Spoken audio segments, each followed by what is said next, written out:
Chapter 1806. From the looks of it, if he wanted to save Lin Yi, he would have to stay here.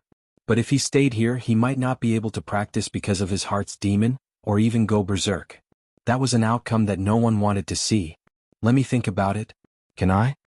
Tang Yun didn't know what to do. She could only choose to discuss it with Meng Yao and Yushu. Merciless heart? Sure, but you only have 1 day to think about it, the Grand Elder said. Why? Tang Yun paused. Your boyfriend can only last 1 or 2 days.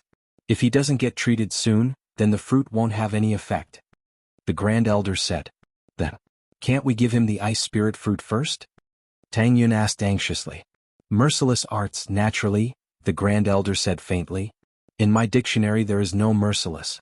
If you don't join Shuigu, then there's no need to talk about it. Tang Yun was sorrowful.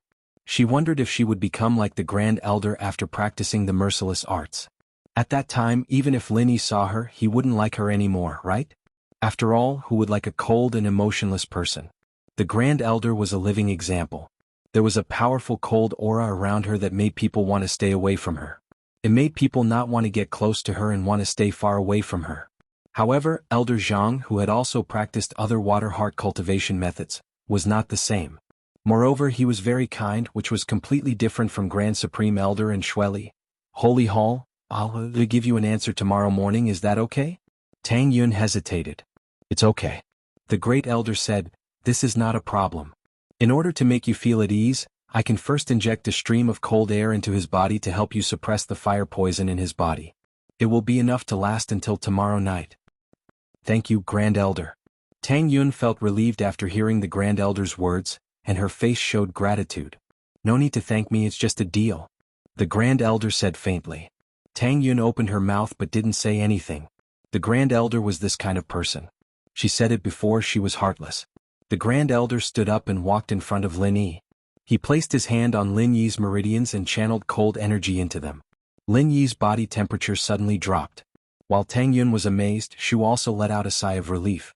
She didn't have to help Lin Yi lower his body temperature anymore. Holy Church, all right, there should be no problem before tomorrow night. After the Great Elder finished speaking, he turned to Elder Jiang and instructed, Elder Jiang, take them to the guest room to rest. Yes. Elder Jiang cupped his fists and said. Tang Yun, Meng Yao, and Yushu brought Lin Yi and followed Elder Jiang back to the guest room. Elder Jiang bowed to them politely and was about to leave when Tang Yun stopped him. Elder Jiang, Miss Tang, is there anything else? Although Elder Jiang's attitude towards Tang Yun and the others was not bad, it was obvious that he was trying to curry favor with them now. But it was no wonder, if Tang Yun really stayed in the Snow Valley, she would become an existence similar to the Great Elder, becoming one of the 3 leaders of the Snow Valley. How could Elder Jiang not be polite? Elder Jiang, I want to ask, does the heartless arts really have to be heartless? Tang Yun didn't dare to ask the Grand Elder before, but she was more familiar with Elder Jiang now. It has always been like this. The highest elder thought for a moment, then nodded and said, those who have cultivated the heartless formula have always been lonely until they die, dedicating all their lives to the Snow Valley. No one has ever gotten married or had children. Although Tang Yun had guessed this result, she was still a little disappointed after hearing Elder Jiang's confirmation. Who created this heartless arts? What a scam. Miss Tang, please be quiet. Elder Jiang was startled and smiled bitterly. Miss Tang, the heartless spell is a mantra created by the founder of the sect. It is the treasure of the Snow Valley. Although you are someone that the Great Elder thinks highly of, it is inevitable that you will be punished. The founder? Tang Yun paused. The one who has the same body type as me. Yes. Elder Jiang nodded. The founder of the sect was enlightened here and discovered the ancient ruins. He combined the chant left behind in the ancient ruins and created the art of Heartless. I have to say, the founder was a powerful person. He was able to create an ancient sect with the strength of an early phase golden class. That's amazing. Tang Yun was impressed as well. Although she had the same body type, she wouldn't be able to create such a powerful technique if she was in his shoes. But Tang Yun didn't understand. The founder was so powerful, why did he create the heartless arts? I'm not a practitioner, but from what I know, there are many powerful water and ice element techniques. Bingtang's sister's technique is also very powerful, but it won't affect her marriage. It's just that she can't lose her virginity before accepting the heritage. Sigh. Elder Jiang sighed and said, this will have to start from a legend. Although there are no detailed records in our Snow Valley's journal, but according to the word of mouth of the elders, there is a poignant love story. Love story? Tang Yun was surprised. She didn't think that the founder was a heartless person. There was love. That's right, since you're about to become a disciple of the valley and the future Grand Elder, it's fine to let you know about it. The elders all know about it. Elder Zhang didn't try to hide it and said directly, you should know that the Snow Valley and the Ice Palace belong to the same sect. The Snow Valley cultivates the fog-type mental cultivation method derived from the water type, while the Ice Palace cultivates the ice-type mental cultivation method derived from the water type. The founders of these two sects were actually a pair of senior and junior sisters. Ah! Tang Yun and the others widened their eyes at Elder Zhang's words. They didn't think that the Snow Valley and the Ice Palace had such a relationship. Although they are fellow disciples and their relationship is quite good, they fell in love with the same man. This good thing has become a bad thing. Elder Zhang smiled bitterly. Therefore, the Ice Palace and the Snow Valley have a deep relationship. They support each other but also compete and suppress each other. This is the situation caused by the two founders. Then they could both marry that man. One would be the main wife and the other the small wife. Wouldn't that be great? How stupid. Yushu said. Chapter 1807. Meng Yao and Tang Yun looked at each other. If it was that easy to solve the problem back then, would there still be any problems? As expected, Elder Zhang shook his head and said helplessly, although that's the case, this pair of senior and junior sisters are both proud people. They don't want to share their love with others. Perhaps it's because they are senior and junior sisters that they don't want to put down their pride and don't want to give in. The miss opened her mouth slightly but she didn't know why, but she thought of herself. She had a feeling that Elder Zhang was implying something, but she knew that Elder Zhang wouldn't do that because he didn't know about her, Shu and Tang Yun at all. Then, did she like Linny? Or was she proud and didn't want to share with others? The thought made Meng Yao break out in a cold sweat. What was wrong with her heart? But before Meng Yao could think it through, Elder Zhang continued. Master Ice and Master Snow were that man's confidants back in the day, and that man didn't know how to choose when he was faced with two equally talented and beautiful girls. Chapter 1808. But, at least we're happier than Master Snow and Master Ice back then. I'm very happy and so is Xiao Xiao. Tang Yun shook her head firmly. So? I don't want to use that senseless grass, but if you don't use it then there'll be a demon in your heart and you'll go crazy. It'll be very difficult and you'll be tortured by love. Elder Zhang said, so Master Snow made the senseless grass for her heir to use? Then Master Snow didn't use the senseless grass, but didn't she have the heartless formula too? Tang Yun asked, if she took the senseless grass, how could she still remember the grudges from back then? This. Elder Zhang paused for a moment before smiling bitterly. Ancestor Shui was a genius with a unique physique. She is not someone we can compare with. However, Elder Zhang suddenly stopped and looked at Tang Yun. He didn't know what to say. Yes, the founder of the sect had a unique physique and Tang Yun was the same. This kind of hidden ice heart jade bone physique had never appeared since the founding of the Snow Valley. So, if Master Snow didn't need to use the senseless grass, then Tang Yun didn't need to either? However, Elder Zhang didn't dare to make any promises. He just advised, Miss Tang, think about it. You have mastered the heartless formula, and your whole body exudes an aura that makes people stay away from you. Even if he wakes up, will he still be with you?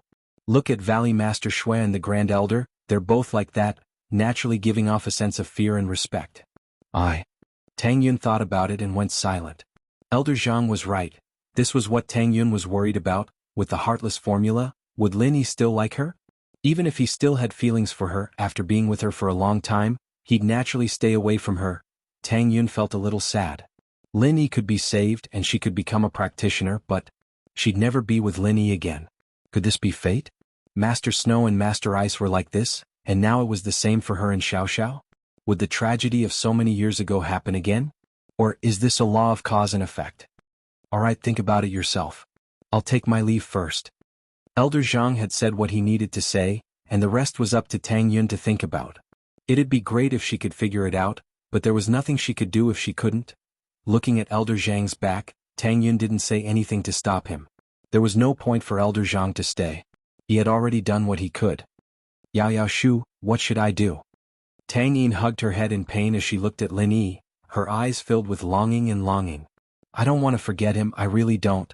I didn't spend a lot of time with him, but I was happy, really happy. I want to remember him forever. Sigh. Meng Yao sighed. To be honest, she sympathized with Tang Yun, but at this moment, Tang Yun didn't have a choice. Either he stayed in the snowy valley to save Lin Yi, or he left the snowy valley and Lin Yi would be in danger. How about, you don't use it?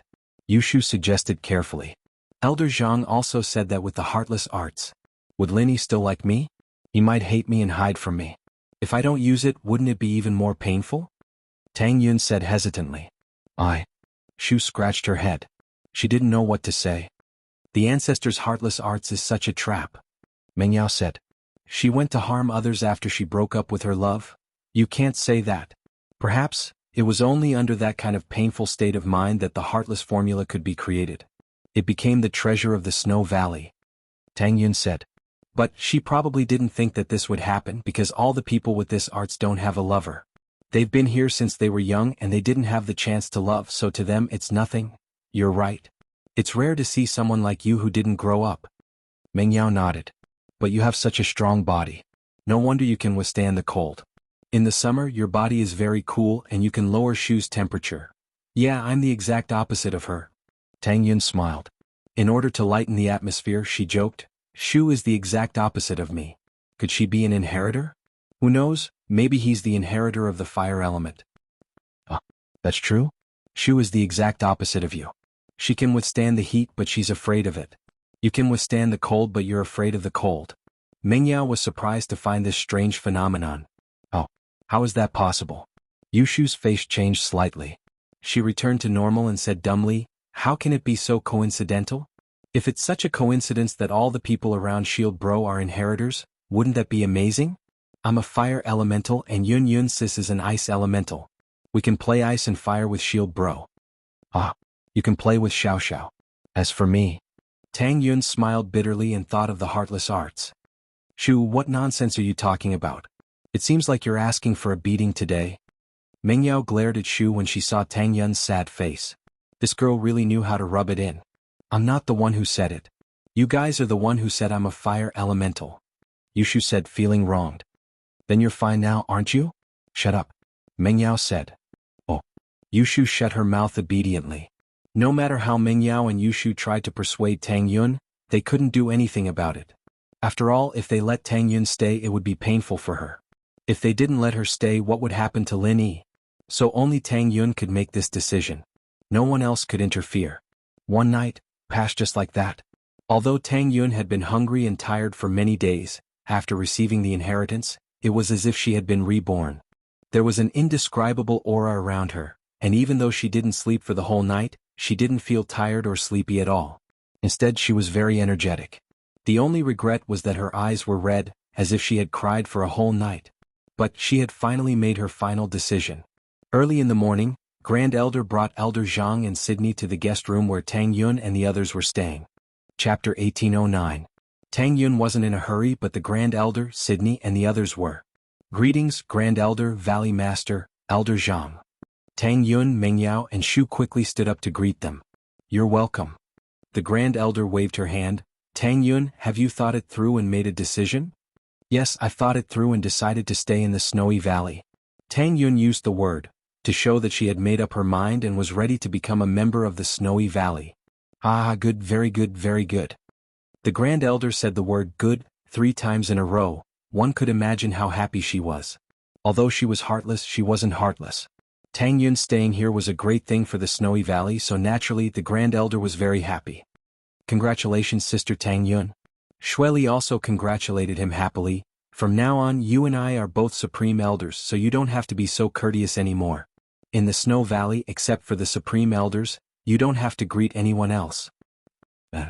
Tang Yun wasn't too happy about this glory that the other people of the Snowy Valley saw. It was obvious that she wasn't in a good mood. The Grand Elder also saw through Tang Yun's mood. He was afraid that Tang Yun would change her mind, so he directly took out a small bottle and handed it to Tang Yun. This is the medicinal liquid made from the senseless grass. Drip his blood into the bottle and drink it. When you wake up tomorrow, his memory will no longer be in your mind. Tang Yun responded and took the small bottle from the Grand Elder. We're preparing to open the Ancestral Hall. I want to accept you as a disciple on behalf of the founder of the sect. This is a big event for the Snowy Valley, we need to prepare in advance. I'll have Elder Zhang wait for you at the door. After you drink it, you can come out immediately. At that time, Elder Jiang will help you save Lin Yi and give you a prescription. The Grand Elder said. Okay. Tang Yun was almost jumping out word by word, but whether it was the Grand Elder or Sydney, they didn't care. It was normal for Tang Yun to be in a bad mood. The Great Elder could tell that Tang Yun was a little depressed, but she thought that it was normal. After all, Tang Yun was about to part ways with her lover. No one would be happy if they could never see each other again. However, the Grand Elder was confident that when Tang Yun woke up the next morning, her memory of Lin Yi would no longer exist. Ever since the medicinal liquid of the senseless grass was concocted, no one had taken it. Because apart from the founder of the sect, the Snow Valley had always looked for suitable orphans to train from a young age. Therefore, the Valley Lords of the Snow Valley all had the surname Shui. However, the formula was passed down by the founder of the sect, Ancestor Shui, so it couldn't be wrong. The Great Elder and Shui Li turned around and left the room. Elder Jiang sighed and said to Tang Yun, "Miss Tang, I'll be waiting for you at the door. You can bid farewell to me one last time." Okay. Tang Yun nodded to Elder Jiang gratefully. If Elder Jiang didn't leave, Tang Yun would have to find an excuse to let him leave first. But since Elder Jiang took the initiative to say goodbye, Tang Yun's wish was fulfilled. Elder Jiang quickly walked out of the room and closed the door, leaving the last bit of time for Tang Yun and the others. "Tang Yun sis, have you really made up your mind?" Yushu looked at Tang Yun's determined gaze and felt her heart ache. She used to hate Tang Yun and curse her, but now she only felt sympathy and reluctance to part with Tang Yun. "Yes, I have decided." Tang Yun nodded and said firmly and solemnly. "But, won't you be in pain in the future?" Meng Yao was also worried. "Didn't they say that if you have feelings in your heart, you will go crazy? Since I have the hidden ice heart jade bone constitution, which is very rare, then why would the people of Shuegu let me go crazy?" Tang Yun would sometimes act shamelessly. "They want me to inherit the power of Sky-class late phase peak, so they will definitely try their best to help me solve all kinds of problems." "That's true. Plus, you are Bingtong's sister, Xiao Xiao's good sister. Even if Shuegu can't do anything, the Ice Palace won't just let you go crazy. They will definitely provide you with the Fire Spirit's fruit." Meng Yao nodded. "Yeah, if that's the case, then what do I have to be afraid of?" Tang Yun smiled. "The only thing I'm worried about now is Lin Yi, so, sigh." Meng Yao and Yushu sighed at the same time and fell into silence. Before, the girls were most worried about Lin Yi. If Lin Yi woke up and saw Tang Yun with heartless arts, would he still like her? Even if he did like her, how could he accept that natural aura around Tang Yun that made him want to stay away from her? Plus, Tang Yun would have already forgotten about Lin Yi. Even if Lin Yi still liked Tang Yun, it would only cause him more pain.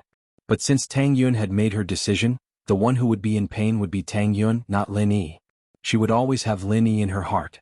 So now, Meng Yao and Yushu didn't have to worry about Lin Yi anymore. On the other hand, Tang Yun was worried about Lin Yi. "We will take good care of him." Meng Yao looked at Tang Yun and said solemnly, "I will guarantee with my life that I will take care of him for you." "Thank you." Tang Yun smiled. After getting Meng Yao's promise, she finally let go of the worry in her heart. "This is what we should do. We will always be good sisters." Meng Yao said. Okay, let's not talk about it anymore. Time is limited. It won't be fun if the people from Snowy Valley find out." Tang Yun smiled bitterly and quickly opened the small bottle containing the senseless grass. Then she put her finger in her mouth and bit down hard.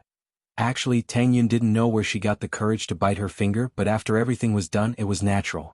No matter how painful her finger was, it didn't hurt her heart. Tang Yun's finger was bleeding, but wasn't her heart bleeding as well? However, she had no other choice. This was the only big thing she could do for him, and it was also the last thing she could do for him. "Yun sis, are you in pain? Why are you crying?" Yushu couldn't help but ask when she saw the tears in Tang Yun's eyes. "Shoo." Meng Yao kicked Yushu. "How can you be so heartless? How painful can your finger be? She just doesn't want to, oh?" Yushu nodded and didn't say anything else. Tang Yin slowly dripped her blood into the small bottle in her hand. Chapter 1810. That's right, it was her own blood. According to the Grand Elder, she should have dripped Lin Yi's blood into the bottle of forgetful grass and let Tang Yun drink it to forget about Lin Yi. However, Tang Yun did the exact opposite. This was the decision she made after hesitating for a whole night. Holy Hall let her bear all the pain herself. Let Lin Yi forget about her happily, forget about the past. Even if she became heartless in the future, Lin Yi wouldn't feel any pain or discomfort. Because at that time Lin Yi wouldn't know who Tang Yun was anymore. "Yun Yun? You really won't regret it." Meng Yao saw Tang Yun's actions and her heart ached. This was separating a pair of lovers. If it was the old Meng Yao she might be happy, but at this moment she didn't feel happy at all. She would rather be the one staying here. Since I've decided, I won't regret it. Tang Yun picked up the mixture of her blood and forgetful grass and came in front of Lin Yi. She slowly raised her hand and helped Lin Yi up. She slowly poured the liquid into Lin Yi's mouth. Tang Yun's body trembled because of excitement and nervousness. Tears blurred her eyes. An old song sounded in Tang Yun's ears. Don't talk about separation so easily. Since separation, don't sigh anymore. The sweetness of the past only belongs to yourself. The cold heart is still beautiful. Walking in the snow and looking for plum blossoms. Bid farewell to winter. Find a new me to replace the old me. Don't talk about separation so easily. Since separation, don't be afraid of loneliness. Yesterday's wind and rain have passed. Cherish the dreams of the future even more. New smiles, new thoughts. Find a dawn to walk out of yourself. When the last drop of the liquid flowed into Lin Yi's mouth, Tang Yun's hand trembled slightly. The bottle fell to the ground and shattered. At this moment, Tang Yun's heart was broken. She lowered her head, her heart in a mess. But when she raised her head again, her face was full of smiles as she looked at Meng Yao and Shu. All right, Lin. I'll leave him to you from now on. In the future you will be his first and second wives. Meng Yao forced a smile. Tang Yun's joke wasn't funny at all. Even Shu, who always wanted to be a small wife, didn't laugh. All right, it's time for Elder Jiang to treat Lin Yi. With that, Tang Yun bowed deeply to Meng Yao and Shu. Lin Yi, I'll be counting on you guys from now onwards. Please tell the people around him not to mention me in front of him. Meng Yao and Yushu nodded silently. Although Tang Yun's request made them uncomfortable, if they didn't do as Tang Yun said, it would be a waste of Tang Yun's effort. Tang Yun was afraid that Lin Yi would see her become heartless, so she gave the forgetful grass to Lin Yi first. This was to prevent both of them from hurting each other even more in the future. Elder Jiang? Tang Yun opened the door and saw Elder Jiang standing far away at the corner of the wall. Perhaps it was to avoid arousing suspicion, but he didn't stand too close. Holy hell, in fact, with Elder Zhang's eyes and ears as a sky class, if he wanted to eavesdrop, he would be able to hear it no matter how far he stood. However, Elder Zhang didn't have the intention to eavesdrop. In his eyes, Tang Yun and the others were his granddaughters, and Tang Yun was saying goodbye to Lin Yi for the last time. They would definitely say some sweet nothings. No matter how thick Elder Zhang's skin was, he wouldn't eavesdrop on these things. Miss Tang, have you taken the forgetful grass? Elder Zhang asked. Yes. Tang Yun nodded. You can help save Lin Yi now. Good, that's how it should be. Elder Zhang nodded. The ice spirit fruit is ready. It was just picked. The fresher it is, the more obvious the effect is. Thank you, Elder Zhang. Tang Yun said gratefully. Elder Zhang didn't say anything else and quickly walked into the room. At this time, the disciple who had gone to pick the ice spirit fruit returned. He handed a small box to Elder Zhang and left. He didn't dare to stay for even a second longer. As for Elder Zhang, he quickly opened the small box and took out a translucent, white and flawless fruit that was similar to a ginseng. The fruit's material was like a transparent jelly, but it wasn't soft. Everyone present felt an incomparably refreshing aura, and their minds were refreshed. What a refreshing smell. Tang Yin's senses and control over the cold air were much sharper than normal people's ever since she'd gone through the mutation.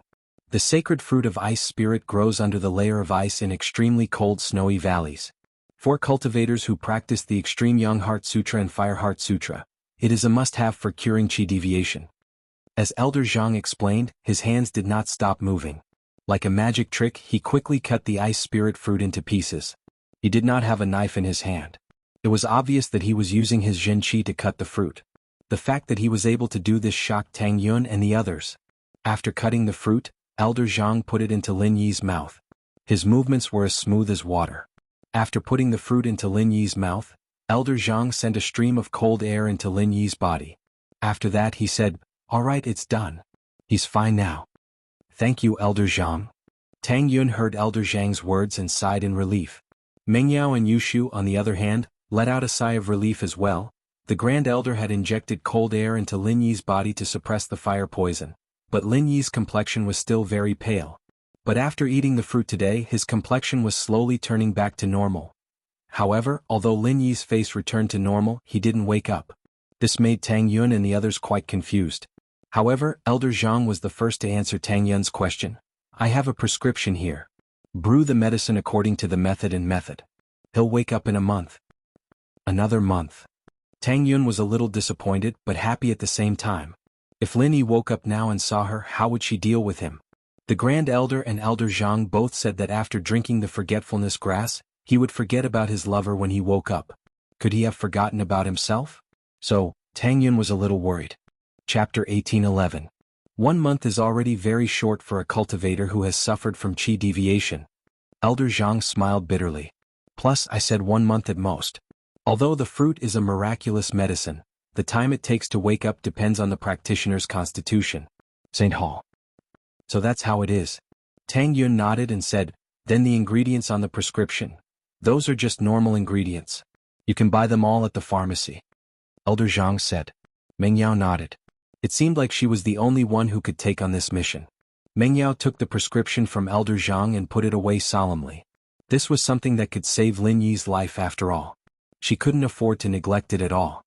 Miss Chen, you can leave the valley now. Elder Jiang said to Meng Yao and Yushu.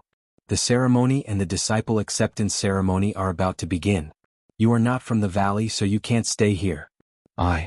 Meng Yao looked at Tang Yun and the unconscious Lin Yi. She didn't know what to say. Elder Jiang, can I send them off? Tang Yun knew that since the decision was made, she couldn't change it. She could only accept it.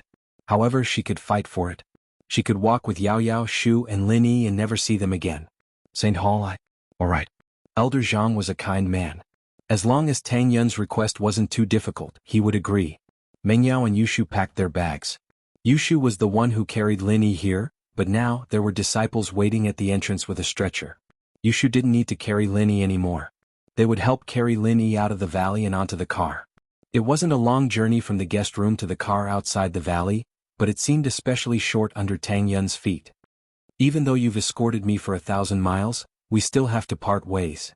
Tang Yun's eyes stared at Lin Yi's face blankly, a hint of reluctance in her clear eyes. I want to see your face clearly. Perhaps this separation will be eternal. But at this moment I'm very proud and happy. I'm finally no longer that helpless vase. I won't be a burden to you anymore. When we meet again, I can proudly tell you that I can finally help you. But at that time you might not remember me anymore. There was a smile on Tang Yun's face, but she couldn't stop her tears from covering her eyes. Her vision was foggy, as if she'd suddenly returned to her 12th year of high school, the small path where she met Lin Yi, the first date under the shade of the tree, the romantic night in West Star Village. These would become memories forever, buried in the deepest part of her memories, memories that belonged only to her. The person in his memories would also no longer remember this sweet past that no one cared about anymore. Tang Yun twirled the diamond ring on her finger. Her face was filled with determination. Yao Yao Shu, I'll leave Lin Yi in your hands. Take good care of him for me. From now on, there will be no Tang Yun in his life. Meng Yao pursed her lips and listened to Tang Yun's words. Tears flowed down her eyes uncontrollably. She used to hate Tang Yun, but now she really didn't want to part with Tang Yun. She really didn't want to. Yun sis. I'm so touched. Yushu also cried at this moment. She realized that Tang Yun's position in her heart was no less than Meng Yao's. She knew that this separation might be forever.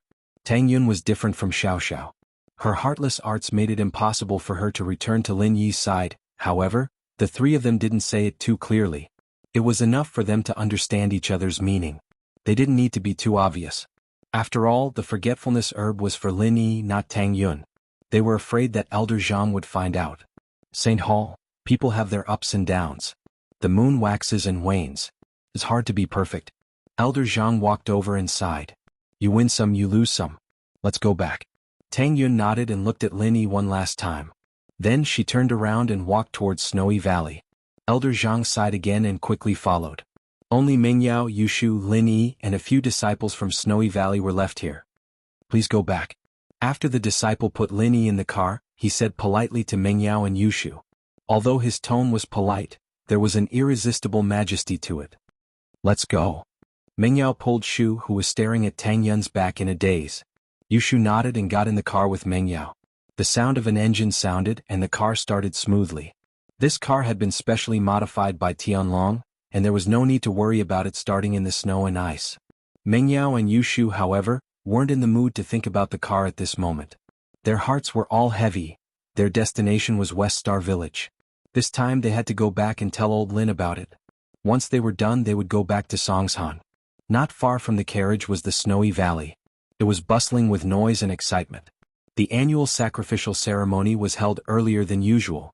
This time, the snowy valley held the ceremony and the disciple acceptance ceremony at the same time to show how much they valued Tang Yun. With Tang Yun's physique, even the great elder didn't dare to call himself her master or inheritor. She walked on a different path of cultivation. In Tang Yun's path of cultivation, the great elder could only help and guide her. Most of the time, Tang Yun had to comprehend on her own because her physique was something that even the great elder didn't have. So, the grand elder accepted her as a disciple under the name of the founder. The main character of this worship ceremony, Tang Yun, was standing on the stage quietly. There wasn't a trace of a smile on her cold face. She didn't look happy at all. However, no one dared to question her. Even the grand elder thought that Tang Yun's personality changed after consuming the forgetfulness grass. It was an honor to be the center of attention. At this moment, Tang Yun was like the ruler of the snowy valley. Everyone was respectful to her.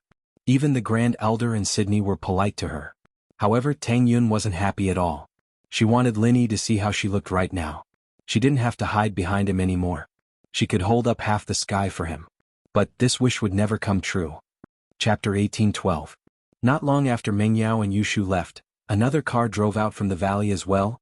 It was to pick up Tang Yun's parents and Xiao Ming. This was also Tang Yun's idea. Not only would she miss her parents in Songshan, but Lin Yi might meet them. Tang Yun was afraid that her parents would spill the beans in front of Lin Yi. Especially her mother, Tang Yun was really worried. That was why after Meng Yao left, she asked the snowy valley to send people to pick them up. With Tang Yun's current position, even if she brought 3 idlers to the snowy valley, no one would dare say a word. Dark Palace.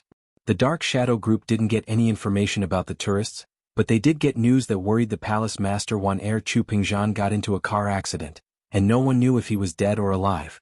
He was in the intensive care unit of the hospital, and he was still in critical condition. When Elderly told Wan Heir about this, Wan Heir's face turned pale. How could he have gotten into a car accident? The investment failed, the company went bankrupt, and it was said that he committed suicide. Elderly said as he told the palace master Wan Heir about what happened. The investment failed. Even if it failed, he wouldn't commit suicide. Pengzhan isn't a sore loser, why would he commit suicide? Wan Heir didn't believe the news, plus there's Yao Yao, he hasn't even seen me yet, why would he commit suicide? There were witnesses who said that he committed suicide, that he hit the car himself. Elderly sighed. That person. Wasn't he lying? Wan Heir still didn't believe that Pengzhan would commit suicide. Not only the eyewitness, the entire incident was recorded on the dashcam of the car that caused the accident. This is the key. Our people have also seen this video. Son-in-law's eyes were lifeless and filled with despair. It should be the eyes of a person who committed suicide. Elderly smiled bitterly and said, although I also don't believe that young master would do such a stupid thing, but this is the truth. Why did his company go bankrupt? Is someone trying to kill him?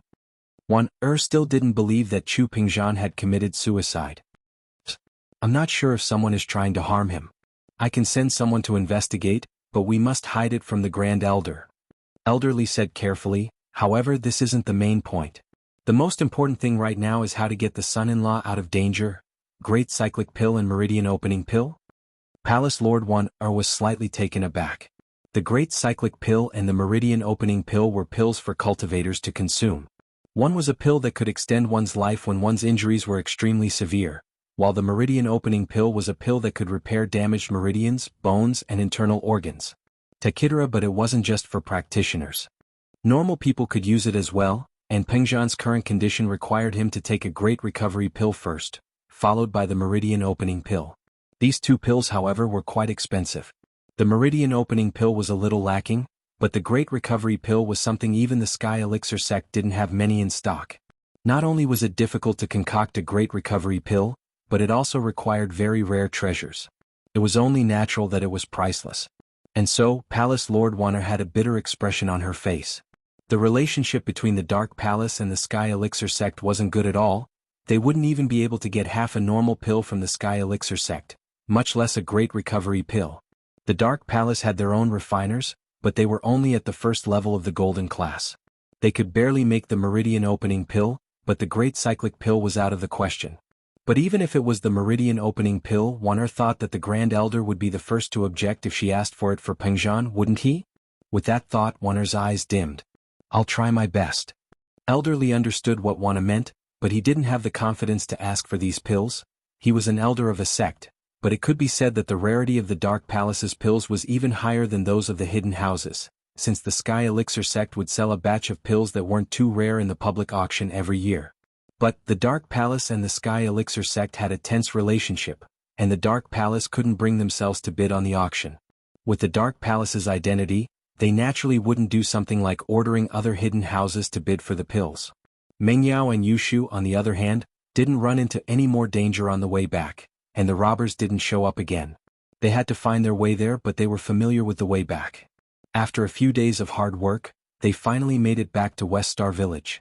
But although Lin Yi's problem was solved, the Miss and Shu weren't happy at all. The cost of Lin Yi's recovery was too heavy. They went with 4 people but came back with 3 people. One of them had to stay in Snowy Valley, and they might not be able to meet again. Old Lin's heart sank when he saw Mengyao and Shu getting out of the car, but Tang Yun wasn't there. Mo Kongwen had already warned him about this, but seeing it happen now, Old Lin still couldn't accept it. Yao Shu, where's Yin Yun? Old Lin couldn't help but ask. She stayed in Snowy Valley? Mengyao's face didn't look too good as well. She was the only one who didn't come back. Stayed in Snowy Valley? What do you mean? Old Lin asked in a low voice, looking at Mo Kongwen with a strange expression. She.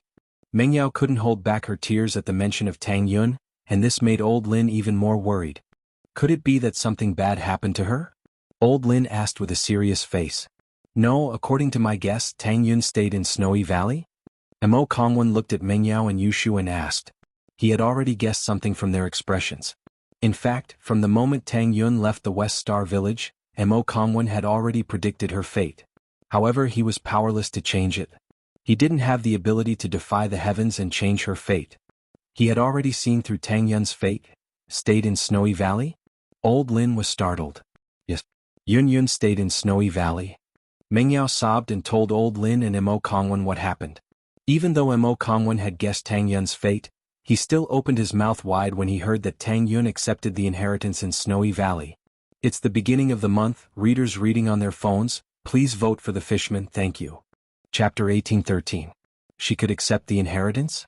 One had to know that even a suitable inheritor needed a process and opportunity to understand and accept the inheritance. But Tang Yun completed the process as soon as she went to Snowy Valley. They didn't know if it was a blessing or a curse. As for Tang Yun giving the forgetful herb to Lin Yi, Old Lin and Mo Kongwen were touched. It wasn't easy for this girl to go this far for her lover. If that's the case, then follow Tang Yun's wishes and keep this a secret forever. Don't let Lin Yi know about it. Old Lin shook his head lightly and sighed, or else, it would be a waste of Tang Yun's effort. Both of them would be in extreme pain. Mengyao and Yushu nodded after listening. Yes, Tang Yun didn't use the grass of forgetfulness. She would definitely be in extreme pain, and there was even a risk of chi deviation. If Lin Yi knew about this and saw Tang Yun who had a heart of ice, he would probably be in even more pain. The only way to get the best of both worlds was to never let Lin Yi know about this. It was a little unfair to both Tang Yun and Lin Yi, but there were some things that they had no other choice. After such a long delay, you guys should be starting school soon, right? Old Lin asked. Not really, we applied for East Ocean Industry University. The new students start school in October, Mengyao said. Of course, it's another matter if we can't get in, that's good. Mengyao said that, but Old Lin naturally wouldn't worry about Mengyao not getting in. Not to mention the fact that Mengyao's grades were there for all to see. Even if she couldn't get in with Pengzhan's power, she could still go to school. But it's about time. You guys should go back now, right? Yeah, other than bringing General Weiwu and Skybolt Pig away, we're also here to say goodbye to you. Mengyao said, a little sad. Grandpa Lin, we'll definitely come back to visit you when we're free next holiday. It doesn't matter if you visit me or not, but when you're free, go visit Tang Yun behind Lin Yi's back. She'll be very happy, you guys. Old Lin said. Yes, I will. Mengyao nodded. Alright, let's not talk too much. Rest here tonight and go on your way tomorrow. Old Lin said. Okay, we'll go say goodbye to Air Gooden. Also, Grandpa Lin, can you leave us your contact? Mengyao said. Lin Yi had Old Lin's number before, so she didn't record it down. If Lin Yi didn't wake up, she might have to trouble Old Lin again. Old Lin said. It's in Lin Yi's phone. I'll go get it for you. Old Lin said. He didn't bring his phone, nor did he turn it on. He left it in his room. This was the last night Meng Yao and Yushu would spend in West Star Village. It had been a long journey, but the two didn't feel too tired.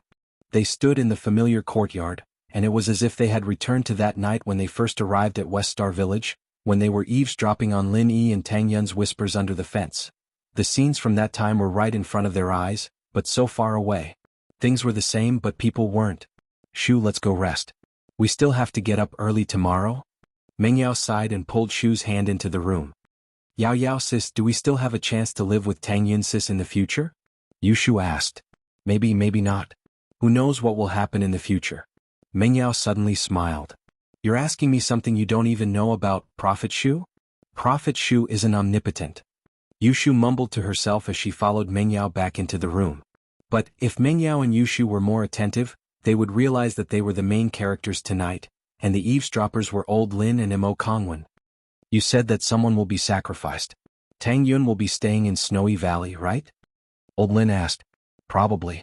Some things can't be predicted in detail and this is the best ending. Mo Kongwen said.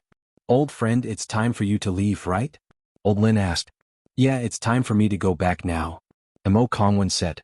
You still haven't understood the practitioner's arts he left behind? Old Lin asked. It's not that easy. Mo Kongwen smiled bitterly. You know that the chi here is very thin. Other than Lin Yi's jade pendant, I didn't go to that place back then. It's so hard to break through. You're right. Let's work hard together. I need to take that step if I want to leave Star West Village. Old Lin sighed. The next morning, Meng Yao drove Yushu, Lin Yi, Weiwu, and Skybolt Pig out of Star West Village. She'd arrived in front of all the villagers, but Meng Yao kept a low profile when she left, avoiding the crowded areas and going on the road quietly. On the way, Meng Yao wanted to contact her father and tell him that she and Shu were back, and that Pingzhan was out of danger as well. She wanted to let him know that she and Shu were back, and that Pingzhan was out of danger as well. Meng Yao didn't think much of it when the call didn't go through, thinking that her father was in a meeting or in the underground parking lot. But it had been so many days and Pingzhan's phone was still turned off when she called again, hours after that. Meng Yao was starting to panic. And so, she dialed Falbert's number but it got through this time. Miss Chu. Falbert picked up quickly but his voice sounded a little low. Is that you? It's me, Falbert. What's wrong? Your voice sounds a little hoarse. Are you sick? Meng Yao paused but didn't mind. Where's my dad? Why's his phone off? Mr. Chu. Falbert hesitated. He thought that Meng Yao was alone, and it might affect her mood if he told her about Pingzhan's car accident. It'd be even worse if she got into trouble because of her impatience. And so, Falbert said, he's very busy these few days with that big project. Miss Chu, is there anything I can help you with? Chapter 1814. I see. Meng Yao didn't suspect anything. Falbert, tell Dad that we're almost home, it's about a day's journey. Meng Yao said. All right, I understand, Miss Chu. At this point, Uncle Fu paused for a moment. Give me a call when you're back. All right, I got it. Meng Yao hung up the phone, relieved as she continued her journey.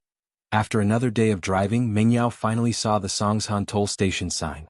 Both Meng Yao and Yushu let out a sigh of relief as they exited the toll station. They were finally back. This trip to Star West Village wasn't as happy as they had imagined, but they experienced a lot of things. The two had matured quite a bit after this experience. We're home, it feels so good. Yushu said sincerely. Yeah, I'm finally home. Meng Yao drove the car back to the Seaview Bay Villa area with ease, but the scene in the house shocked her the moment she opened the door. In the living room there were several bags and luggage piled up in a mess. If it weren't for the familiar furniture, Meng Yao would have thought that she had entered the wrong house. Yao Yao, did we get a burglar? Yushu said, surprised. Burglar? We have more things now, not less. What kind of burglar would put things in someone else's house? Meng Yao glared at Yushu with a bitter smile as she walked over and opened the bags and luggage. She was even more surprised after opening them. Shu, look, aren't these your things? Yeah, these are my clothes. Who moved them into the villa for me? Yushu was curious. Weren't these things supposed to be in her villa? Why were they moved into Meng Yao's villa? Wait, let me ask Falbert. Meng Yao took out her phone and called Falbert. Miss Chu, you're back? Falbert picked up quickly. Yeah, Falbert, I'm back, but why is the villa so messy? It seems like all of Shu's things were moved in? Meng Yao asked, confused. Miss Chu, wait for me, I'll tell you when I get back. Falbert hesitated. Some things were better said in person. Yeah, okay. Mengyao didn't realize at all that her family was about to be destroyed. Faubert didn't say anything else as he looked at Pengzhan's body covered in tubes and wires through the ICU window. His eyes reddened as he turned around and left. The car recorder proved that Pengzhan had committed suicide, and the driver wasn't responsible for the accident. The company that the driver worked for only gave Faubert a few tens of thousands of yuan as consolation money, and the rest of the medical expenses were naturally covered by Faubert himself. But now that Pengzhan Industries was in the hands of someone else, Pengzhan and Lin Yi's shares were all under Mingyue's name. The small shareholders who used to follow Faubert around were now like a completely different person. Pengzhan had been hospitalized for a long time, and other than a few old business partners who came to visit him with some consolation money, the small shareholders were all busy sucking up to the new chairman. No one came to visit Pengzhan at all. What surprised Faubert was that Guanghua, on the other hand, brought his son Xie Jinlong to the hospital with 200,000 yuan in one go. Faubert couldn't help but sigh at the fact that a shareholder who was kicked out of the company could do something like this. It was quite rare. Guanghua, on the other hand, had made it very clear that his son was saved by Lin Yi, and that was more than enough to offset any other grudges. This 200,000 yuan was also for Lin Yi's sake. Faubert, on the other hand, had saved up some money over the years. After all, he was following Pengzhan, and he didn't have to pay for his living expenses himself. Other than the medicine he used, the rest of his salary was saved up. Guanghua's 200,000 yuan was enough to cover the surgery and medical expenses. But looking at the daily medical bills, Faubert didn't know what to do. The surgery fees were settled for now, but where was he going to pay for Pengzhan's medical expenses in the future? Faubert didn't even want to spend money on public transportation. Right now, Faubert was trying his best to save every cent he had. After all, he had no source of income, and the more he spent, the less money he had. Fortunately, Faubert was a runner, and his walking speed wasn't tiring. He arrived at Mingyao's villa in no time. But when Mingyao opened the door, she was surprised to see Faubert walking in without a car. "Faubert, you didn't drive? Miss Chu, let's talk inside." Faubert smiled bitterly. Mingyao was confused, but she still let Faubert into the villa. When the three of them sat down on the sofa, Faubert noticed that Lin Yi and Tang Yun were missing. He couldn't help but ask, "Where's Lin Yi and Tang Yun? They're not here?"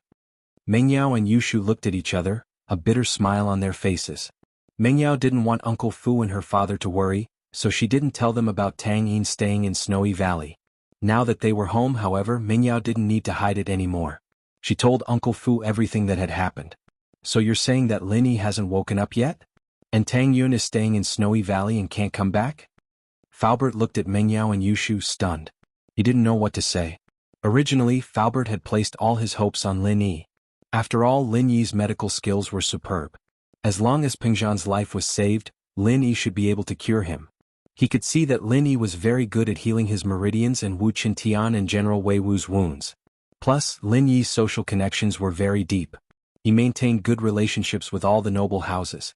Although Pengzhan Industries was gone, with Lin Yi's connections, it wasn't impossible for them to make a comeback. So, Faubert was very happy when he heard that Mingyao was back, but now, not yet, but the people in Snowy Valley said that he should wake up in about a month. Mingyao said, "Right, Faubert, what's with the things in this house? I think they were all moved from Shu's house?" "There's still a month." Faubert frowned deeply. Facing the huge expenses every day, Faubert was already struggling to make ends meet.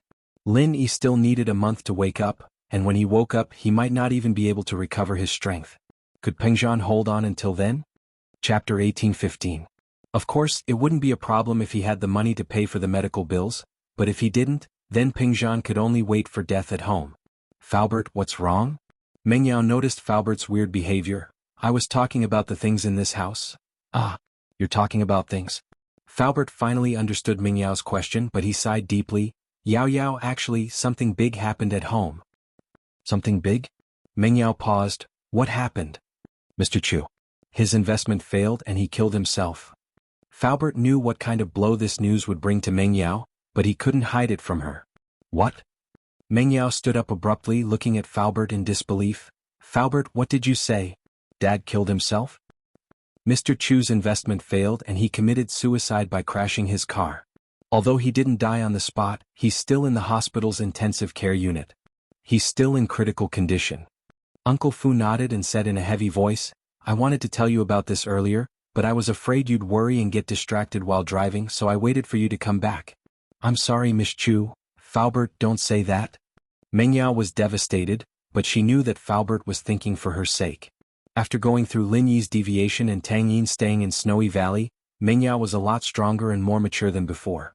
She was worried about her father's safety, but she endured the pain and asked, Faubert, what happened? How did Dad lose his investment? I'll have to start from the deal with Haosen, Faubert said as he told Mengyao about Pengzhan and Enmingyue's deal. He said helplessly, I tried to persuade Mr. Chu to stop while he was ahead, but it was like he was possessed. He insisted on mortgaging his property in shares, and he lost everything in the end. I'm really sorry, Miss Chu. Faubert, it's not your fault. Mengyao's tears gushed out when she heard that her father crashed into a speeding car when he had nothing. But she didn't blame Faubert. She knew that Faubert never interfered with her father's investments. Even if Faubert tried to persuade her father this time, her father wouldn't listen to Faubert completely. Miss Chu, Mr. Chu isn't out of danger yet, but there's still hope. My condolences. As long as there's life, there's hope. When Lil Yi wakes up, we might have a chance to make a comeback. Faubert's eyes flashed coldly. We'll get back what we've lost. As long as there's hope. Mengyao nodded, feeling a little better. But from the second half of Faubert's words she could sense something else. Faubert, are you suspecting something? Miss Chu, I don't have any proof, but Haosen. Faubert's eyes flashed with anger again. I'm afraid that Haosen didn't have any good intentions from the start. It's just that I can't find anything wrong with them. Are there any problems with the trading records? Mengyao asked. There's nothing wrong with them, but the trading was done overseas, and the records were only provided by Enmingyue. I can't find the original records. Faubert shook his head. Don't tell me, it's possible to lose everything and lose everything? Mengyao was a little surprised. She didn't know much about futures, but she had seen stocks before. Even if a stock lost money, it shouldn't be a loss, right? They're using margin trading, so 100% loss is normal. There's no problem with that. Faubert said, but I'm afraid that these trading records are fake, made up by someone. It seemed that no one was an idiot. Haosen may have done it flawlessly, but Faubert still had his suspicions. Haosen didn't care though. So what if they had suspicions? It was a foregone conclusion. Haosen. Mengyao wiped away her tears, remembering the name. Miss Chu, this villa doesn't belong to us anymore. It belongs to Haosen, but Jianghu said that he's your friend, and he didn't want you to be homeless. That's why he fought with his father to keep the villa. Faubert said, I don't know if Jianghu's part of it or if he's being sincere, but it's best if you don't interact with them in the future. I know. Mengyao didn't expect that the villa wasn't hers anymore. She looked at the familiar scene and felt a little sad. So Shu's stuff was moved here? Yes. Uncle Fu nodded and said, by the way, Miss Chu, Faubert, why are you still calling me Miss Chu? How am I a rich young miss? Just call me Yao Yao. Mengyao was a little sad after what she'd gone through. All right, Yao Yao, I don't have much money left, and Mr. Chu's medical fees haven't been settled yet. Can you take out the pocket money in your card and give it to me first? Uncle Fu didn't bother with the details and asked directly. Of course. Mengyao said naturally, but her face changed slightly. Wait? I don't have any money left. You don't have any? Faubert paused. We were robbed on the way. With that, Mengyao told Lin Yi about the dangerous scene on the road, and how Shu was able to turn the situation around with her quick wits. Man, money is just a worldly thing. It's fine if it's gone, but right now we don't have any money. Faubert naturally wouldn't blame Mengyao. In that situation he would have given her 5 or 10 million, let alone 1 million. Maybe I should ask my brother how much money my family can take out? It's hard to say if it's a lot, but a few 100,000 should be possible. Yushu's family wasn't rich. Her parents were researchers and her grandfather was retired. Her brother's salary wasn't that high either. Other than his own living expenses, there wasn't much they could save. No need to ask. House Chin and House Song's money was probably all lent to Fatty Lai. Faubert shook his head. He knew about the bankruptcy of Miracle Dr. Guan's medical company. If Fatty Lai still had money, Faubert would have gone to borrow it already. He wasn't familiar with him, but with his relationship with Lin Yi, it wouldn't be a problem. The problem was that Fatty Lai couldn't even protect himself now. Chapter 1816. Mengyao and Yushu knew about Fatty Lai's situation as well, and they all fell silent at the thought of his situation. Holy Church, forget it, I'll think of something. You guys just came back, you should rest first. Faubert stood up, but how was he supposed to think of anything? He was just trying to comfort himself. Back when the sect was annexed, his master, wife and daughter were nowhere to be found. From then on, Faubert changed his name to Li Fu and followed Pengzhan. Other than Pengzhan, what other relationship did he have? I want to go to the hospital to see my dad, Meng Yao said. All right, let's go. Faubert nodded. After settling Lin Yi down, Meng Yao brought Yushu and Faubert out of the villa quietly. Meng Yao wanted to drive but Faubert stopped her. Yao, don't drive, gas costs money. Save it for when you need it. Okay, Meng Yao let go of the car door apologetically and walked out of the villa with Faubert, Songshan's First People's Hospital. A delicate and pretty girl with a somewhat haggard expression was quietly standing outside a thick glass wall. She was looking inside the glass wall at a man lying on a white hospital bed. His body was full of tubes and wires, but his expression was very serene. Beside her was a middle-aged man and a voluptuous girl who was shorter than her by a head. Yao, I just asked the doctor if there are no accidents, Mr. Chu should be able to pass tonight. Faubert said, you don't have to worry too much. That's good. Meng Yao breathed out in relief. Faubert, thank you for taking care of him these days. What are you talking about? Mr. Chu and I are old friends. Faubert waved his hand. Let's leave, there's no point in standing here, and Meng Yao said as she looked at her father, her heart aching a little as she looked at him. Why at this time? Why did things happen to the people closest to him? Her father, her best friend Tang Yun, and her male friend Lin Yi, it was as if they had all agreed to meet. Something happened at the same time. Misfortune never comes alone. Meng Yao had experienced it firsthand.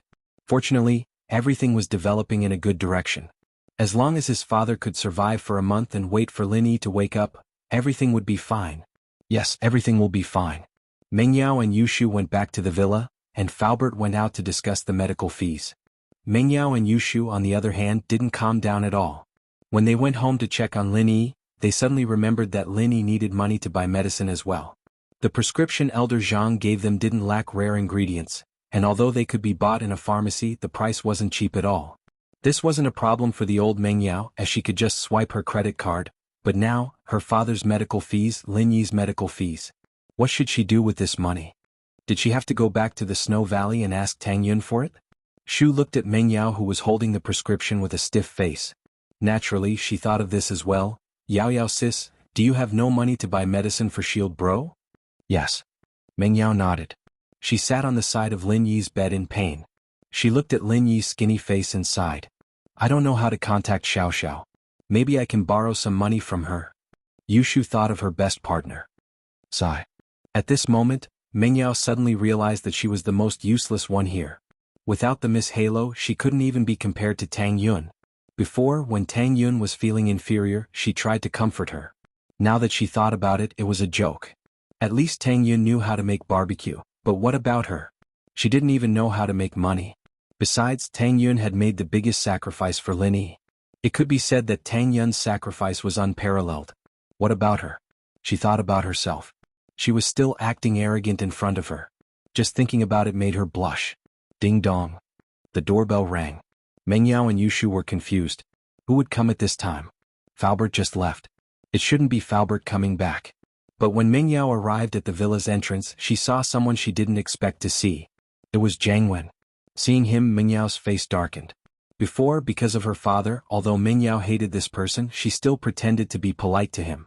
But now, it was time for them to completely fall out. Jianghu? What are you doing here? Are you here to see a joke? Meng Yao was expressionless. She looked at Jianghu coldly. She had no intention of opening the door.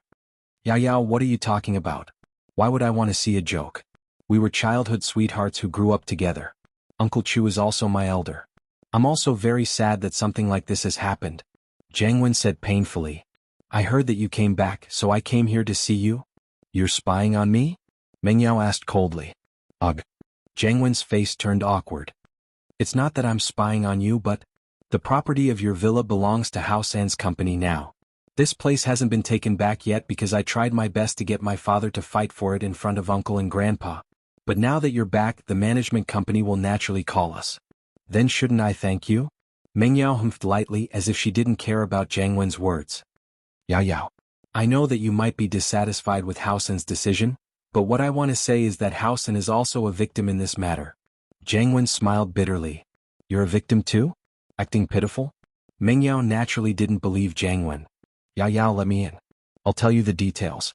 I'm here to clarify things with you. It's not good for people to see me standing at the door like this. Jiang Wen said.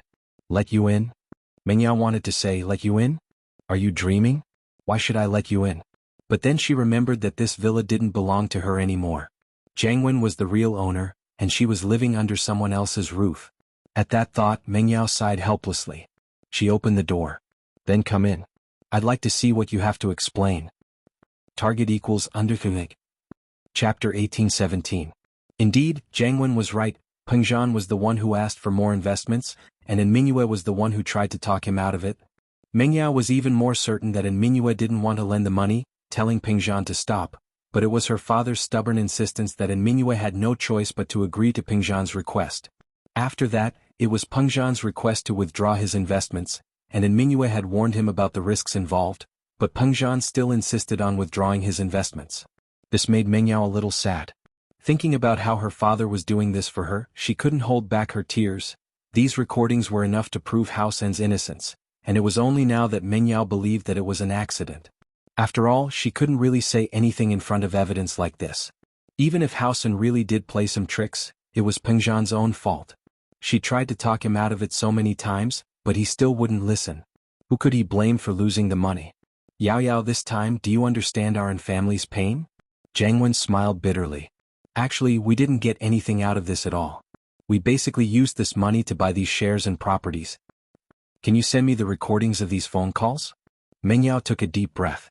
Faubert didn't know about this, and Hao Sen didn't explain much to Faubert. St. Hal, as far as Jiang Wen was concerned, he had to explain it to Meng Yao personally for this to work.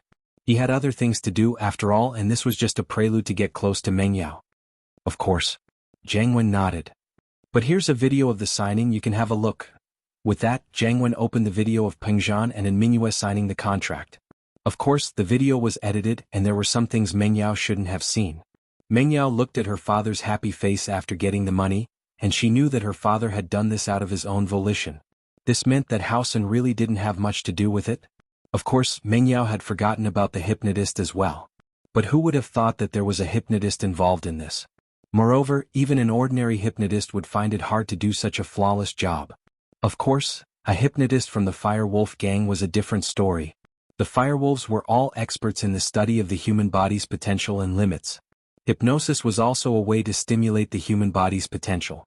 If Meng Yao had been thinking from a normal perspective, she wouldn't have suspected a hypnotist at all. All right. I believe you. This matter has nothing to do with you. Meng Yao was a straightforward person, and she had no reason to suspect Hao Sen in front of all this evidence. It's fine. If people don't know the truth, they'll really suspect us. Jiang Wen smiled bitterly. I'll send it to your phone now. Meng Yao nodded. I understand it's not your fault. It's Daddy's fault for being too impatient. Is there anything else you need? Here's 100,000. I heard that Uncle Chu really needs money right now, so I took out half of my private stash and gave it to you. Jiang Wen said as he took out the 100,000. He was a little apologetic. Because of what happened before, my father's position in the company has been temporarily revoked, so my pocket money has been reduced a lot. This is all I can give you. Meng Yao really wanted the money, but she didn't want to owe Jiang Wen anything. She wouldn't have cared about 100,000 in the past, but now she really wanted it. She didn't want to owe Jiang Wen a favor just because of 100,000, and that was something she didn't want to owe Jiang Wen a favor. Oh, give it to me. Yushu took the money from Jiang Wen's hand and said, I'll take it. It was Jiang Wen's turn to feel helpless. He took out the 100,000 to get on Meng Yao's good side. He didn't want Meng Yao to feel like he owed her, but at the very least he wanted her to think that he was treating her well. But it was different now that Yushu took the money. He didn't need Yushu to owe him anything. He just wanted to get as far away from this bad girl as possible. But since Yushu had taken the money, he couldn't take it back.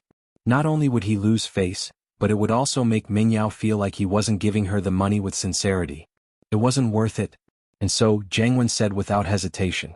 It doesn't matter who I give it to, it's for Uncle Chu. It's a token of my sincerity. Thanks. Meng Yao felt a little better now that she didn't have to take the money herself. Right, Yao, the amusement park belongs to us now. But Uncle is planning on developing the land around the amusement park. Are you interested in joining in? Jiang Wen finally revealed his main purpose for coming here. What do you mean? Meng Yao frowned. The amusement park belongs to your family now. What does it have to do with me? Uncle's planning on building a safari park near the amusement park. After all, it's surrounded by mountains and rivers. It's a beautiful environment and Songshan lacks a big zoo. So Uncle's planning on training me and putting me in charge of this project. Jianghu said. Yao Yao, I'd like to invite you to join in the development. Me? What for?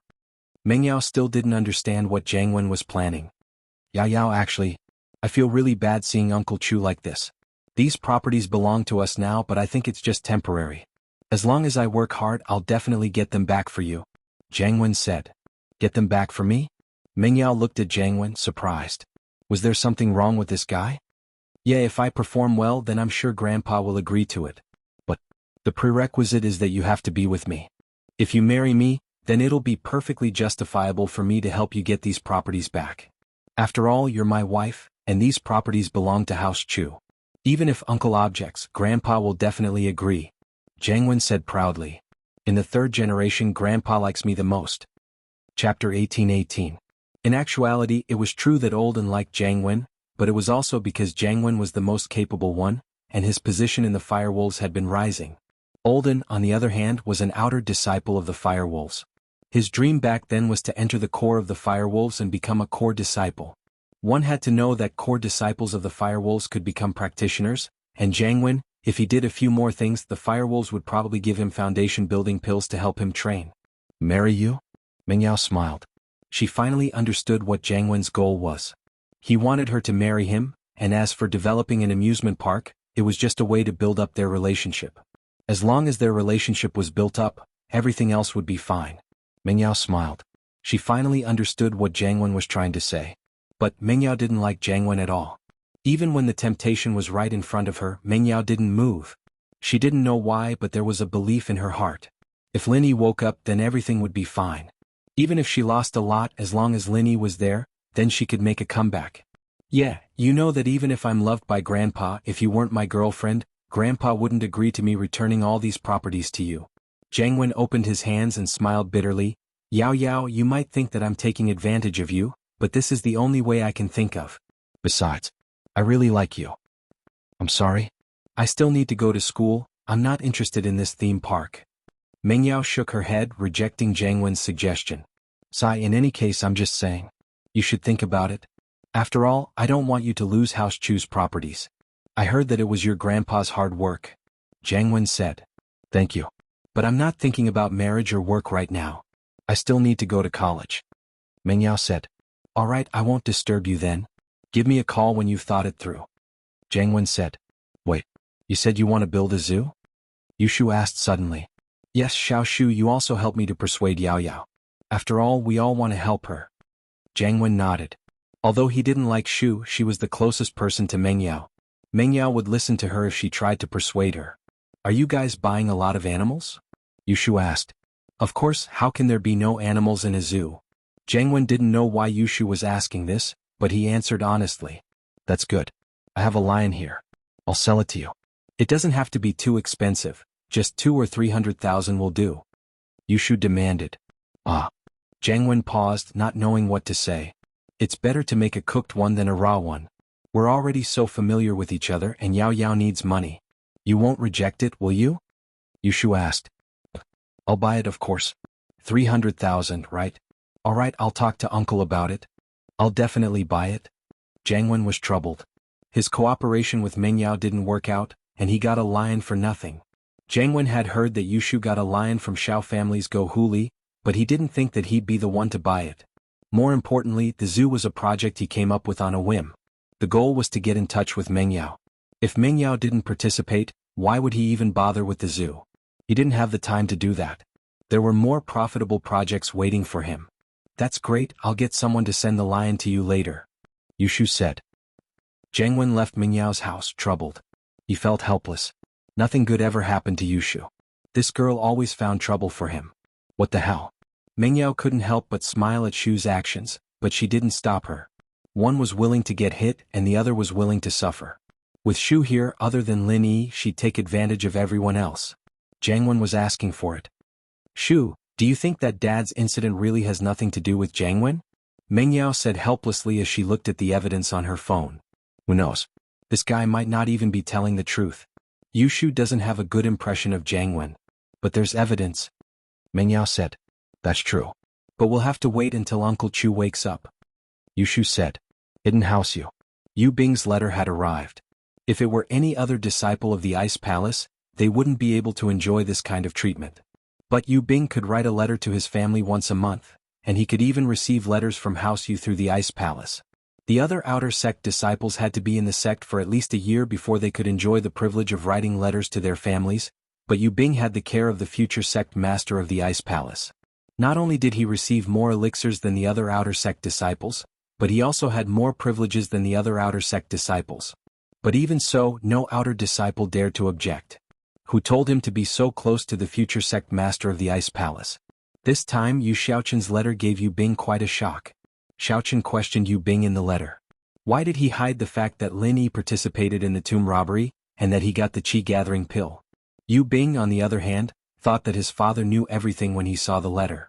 He quickly explained everything, admitting that he knew that Lin Yi had participated in the tomb raiding, and that he had a qi-gathering pill with him. But he couldn't be loyal at the same time and he couldn't betray his friend, so he hid it from his father. In truth, Yu Bing's explanation was because he thought that his father knew everything. He didn't know that it was all a coincidence. Yu Xiaoqin didn't know the truth of the matter, and only heard Yu Huixing's side of the story. That was why he wrote such a vague letter to Yu Bing. He didn't want to expose himself, so naturally he didn't say too much. He only asked a few general questions, but Yu Bing had a guilty conscience and so this was the result. If Yu Huixing knew about this misunderstanding, he'd probably be laughing so hard that he wouldn't be able to close his mouth. He just randomly made up a lie to frame Lin Yi, and now Yu Bing was telling the truth. Even the heavens were helping him. Chapter 18-19. Looking at the letter in his hands, Xiaoqin's face darkened even more. After confirming Yu Huixing's words, Xiaoqin immediately went to the mountain where the old Yu was in isolation. Under Yu Yi's lead, Xiaoqin once again met the old Yu. St. Hall, Father, Yu Bing's reply is here. Xiaoqin didn't waste time with pleasantries and went straight to the point. What did Yu Bing say in the letter? Old ancestor Yu opened his eyes and asked.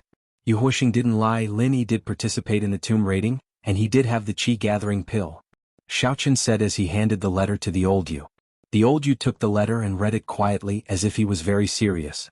Xiaoqin didn't want to disturb him, so he stood to the side and waited for the old Yu to finish reading. It was obvious that the old Yu liked Yu Bing a lot, otherwise he wouldn't be reading the letter so seriously. After a while, the old Yu put down the letter in his hands and sighed. I wanted the other hidden houses to break the rules and send out their Earth class, but I didn't think that the first to make a move would be us, House Yu. Father, you're preparing to make a move on Lin Yi? Xiaoqin was happy as he asked. St. Hall, if his father supported him, then they might be able to get the qi-gathering pill back, and he would have a high chance of breaking through to Sky class. Of course, he didn't think that Lin Yi had already eaten the qi-gathering pill, as it would only have the greatest effect when an Earth class late phase peak was breaking through to Sky class. Taking it before was a waste of a heavenly gift. If you become a Sky class as well, then House Yu will have nothing to worry about for the next 100 years. The old Yu said, this is your hope, so of course I'll give it my all. Since we've confirmed that it was Lin Yi who took the pill, then let's fulfill Yu Huixing's wish, kill Lin Yi and get the pill back. Kill Lin Yi? Xiaoqin raised an eyebrow. Yu Bing? Sooner or later, he will understand that the interests of the family are greater than anything else. Elder Yu said, this time we'll let Yu Lu go. Although it's said that Lin Yi went crazy, we don't know if it's true or not. Yu Lu is an Earth class mid-phase peak, even if Lin Yi is faking it he can still beat Lin Yi. Yes. Xiaoqin nodded, then I'll go arrange it right away. And go talk to Yu Huixing. You know what to say, right? Old ancestor Yu said. Of course. Yu Xiaoqin said, I'll make sure that Yu Huixing remembers this favor after helping House Yu get their revenge. Count this as repayment for House Zhao stealing his qi-gathering pill. Alright, off you go. Old ancestor Yu waved his hand. After Xiaoqin left the old ancestor's training grounds, he sent for Yu Huixing. Greetings, head Yu. Yu Huixing said respectfully. He didn't know why Yu Xiaoqin was looking for him all of a sudden, but he wasn't afraid. Ever since he was told to pretend that the Zhaos had taken the qi-gathering pill, he knew that everything would be fine. No one would pursue this matter anymore. Even if someone did pursue this matter, Yu Huixing would be able to push all the blame away. Huixing, Yu Bing has sent a letter confirming your story. Lin Yi did participate in the grave robbing, and he was the one who stole the qi-gathering pill. Xiaoqun said. Ah. Yu Huixing paused. Had Yu Bing lost his mind? What the hell did Lin Yi participate in the grave robbing? Plus, the qi-gathering pill wasn't stolen by Lin Yi, he was the one who gave it to House Zhao. Why did Yu Bing admit to his story? Before, Yu Huixing was relieved, but he was afraid that something would happen to Yu Bing. If Yu Bing had clarified things, then House Yu would definitely believe Yu Bing's words, not Yu Huixing's. So Yu Huixing was hoping that Yu Bing wouldn't be able to write letters in the Ice Palace, but he didn't think that Yu Bing would actually reply to him. What was even more unexpected was that Yu Bing actually confirmed his story. Was Yu Bing out of his mind? But despite his doubts, Yu Huixing was still very happy. No matter what reason Yu Bing had, confirming this was beneficial to him. After a moment of shock, Yu Huixing quickly said, "That's how it is, that Lin Yi is extremely despicable. Not only did he destroy our common house Yu, he even stole the qi-gathering pill that belonged to Yu Head Yu. What a heinous crime." That's right, this Lin Yi is indeed despicable, so after my father and I talked about it many times, he finally agreed to send people to avenge your common house Yu. Xiaoqun said, knowing how to buy people's hearts. Thank you, Head Yu and Elder Yu. Yu Huixing's heart was filled with gratitude. The common house Yu basically only existed in name now. Yu Huixing was filled with hatred, but after hearing that Lin Yi had become an Earth class, he didn't have the courage to take revenge anymore. If the hidden house Yu didn't help, then unless he became a higher class master, he wouldn't be able to do anything to Lin Yi at all. Plus, he was someone who was especially afraid of death. Before he completely suppressed Lin Yi's strength, he wouldn't do anything rash. You're welcome, this is what we should be doing. The common house Yu may not have a successor, but you can support a few other relatives. I heard that Yu Haitian isn't bad, let him and Yu Kuan take care of House Yu together. Xiaoqun said, but House Yu will just be doing business from now on, don't participate in training anymore. Yes. Yu Huixing sighed heavily. If the common house Yu stopped training, then what difference was there between them and normal businesses? This meant that the common house Yu would be completely marginalized from now on, they wouldn't have the glory they had before. But this was the best solution. At least the hidden house Yu would still support House Yu. Otherwise it was hard to say if House Yu could survive. Without a practitioner, any house with a practitioner could step on them. This time I'm going to let Yu Lu go find Lin Yi for revenge. Is there anything else you want to say? Xiaoqun asked. Nothing, it's all up to you, Head Yu. Yu Huixing wanted to say that he wanted to take revenge himself, to kill Lin Yi with his own hands. But in the end, he didn't have the courage to say it, because he was afraid of dying. He was afraid that Lin Yi was faking it. Even if Yu Lu, an Earth-class mid-phase peak, went with him, he was afraid that Yu Lu wouldn't be able to protect him. And so, Yu Huixing gave up when it came down to it. Chapter 1820. Xiaoqun naturally didn't say anything. He told Yu Huixing to leave and went to find Yu Lu. Yu Lu, I'll give you a mission this time. Yes, House Head Yu, please instruct me. Yu Lu was a direct descendant of House Yu and he was extremely loyal to House Yu. He was a brainwashed loyalty, whatever Xiaoqun told him to do, he'd do it.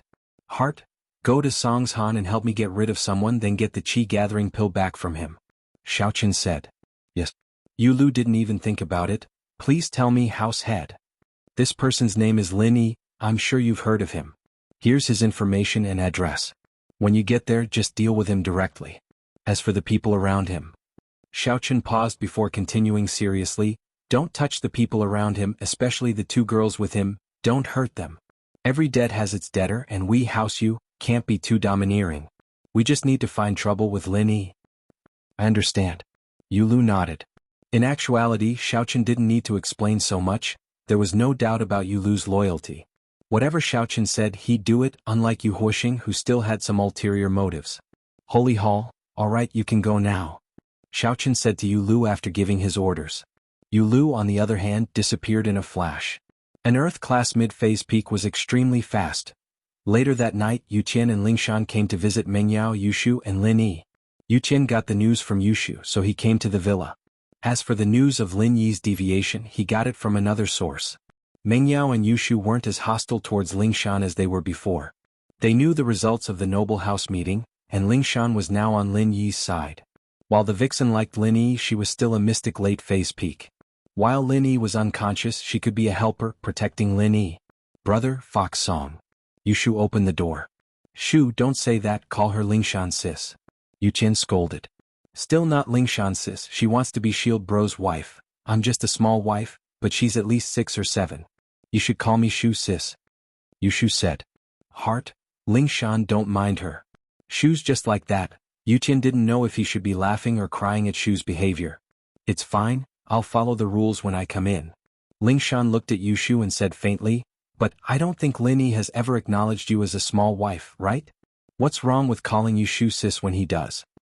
Yuqian smiled bitterly at Lingshan's words. He didn't expect Lingshan to be so sharp with her words. Alright Lingshan Shu, stop arguing. Boss Lin Yi hasn't woken up yet, who's going to be the small wife? Yuqian said. Yeah Shu, stop arguing. Yun has already entrusted Lin Yi to us, what's there to argue about? Mengyao was talking about Shu, but she was also telling Lingshan about their relationship with Lin Yi. Lingshan smiled and didn't say anything. Bro, do you want to see Shield Bro? Yushu asked. That second, I'm here to remind you guys not to stay in the villa. You guys should move out and find a more secluded place to stay. Yuqian said, according to our experience, if the news of boss going crazy gets out, his enemies might come for revenge. It's too dangerous for the two of you to stay here alone. Mengyao couldn't help but gasp. She had forgotten about this before, and now that Yuqian reminded her, she suddenly remembered the time when Lin Yi was injured and fainted, and the noble houses came to him at the same time. She still had lingering fear when she thought about the situation at that time. Lin Yi had woken up at the critical moment, but what about now? It was impossible for Lin Yi to wake up now, and if more enemies came to their door, there was only one way. According to the information I received, at least the hidden house Pai behind Xiao family and the hidden house Yu behind house Yu won't let this go easily, so you guys better leave here as soon as possible. If these two houses send masters, Yuqian Bro and I won't be able to fight them even if we work together. Lingshan said. Thanks for the reminder, we'll pack up now. Mengyao nodded decisively after listening. She didn't have the slightest bit of nostalgia for this huge villa. Since it wasn't hers anymore, what was the point of living here? When Lin Yi woke up, she could buy a bigger villa. Mengyao had always been confident in Lin Yi, but she didn't know where this confidence came from. Was it just because of Lin Yi's tall figure during the bank robbery? We'll help you, we'll only pack the important things, the things that are meaningful to you guys. Leave the other furniture and appliances here, Yuqian said. Okay. Mengyao nodded and started packing with Yushu, Yuqian and Lingshan. An hour later, Mengyao and Yushu were panting as they tossed a couple of bags onto the car in the yard. These were all the useful stuff they'd packed, including a change of clothes and underwear, and a laptop with some photos and other important documents on it. The other computers had all been erased from the computer. Lin Yi didn't have many things. Other than a few tattered clothes in his room, there were the clothes Mengyao bought for him.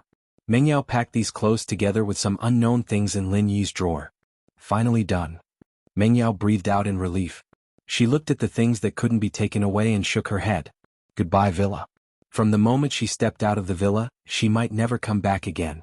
But just when Mengyao and Yushu put Lin Yi in the car and were about to leave, something unexpected happened.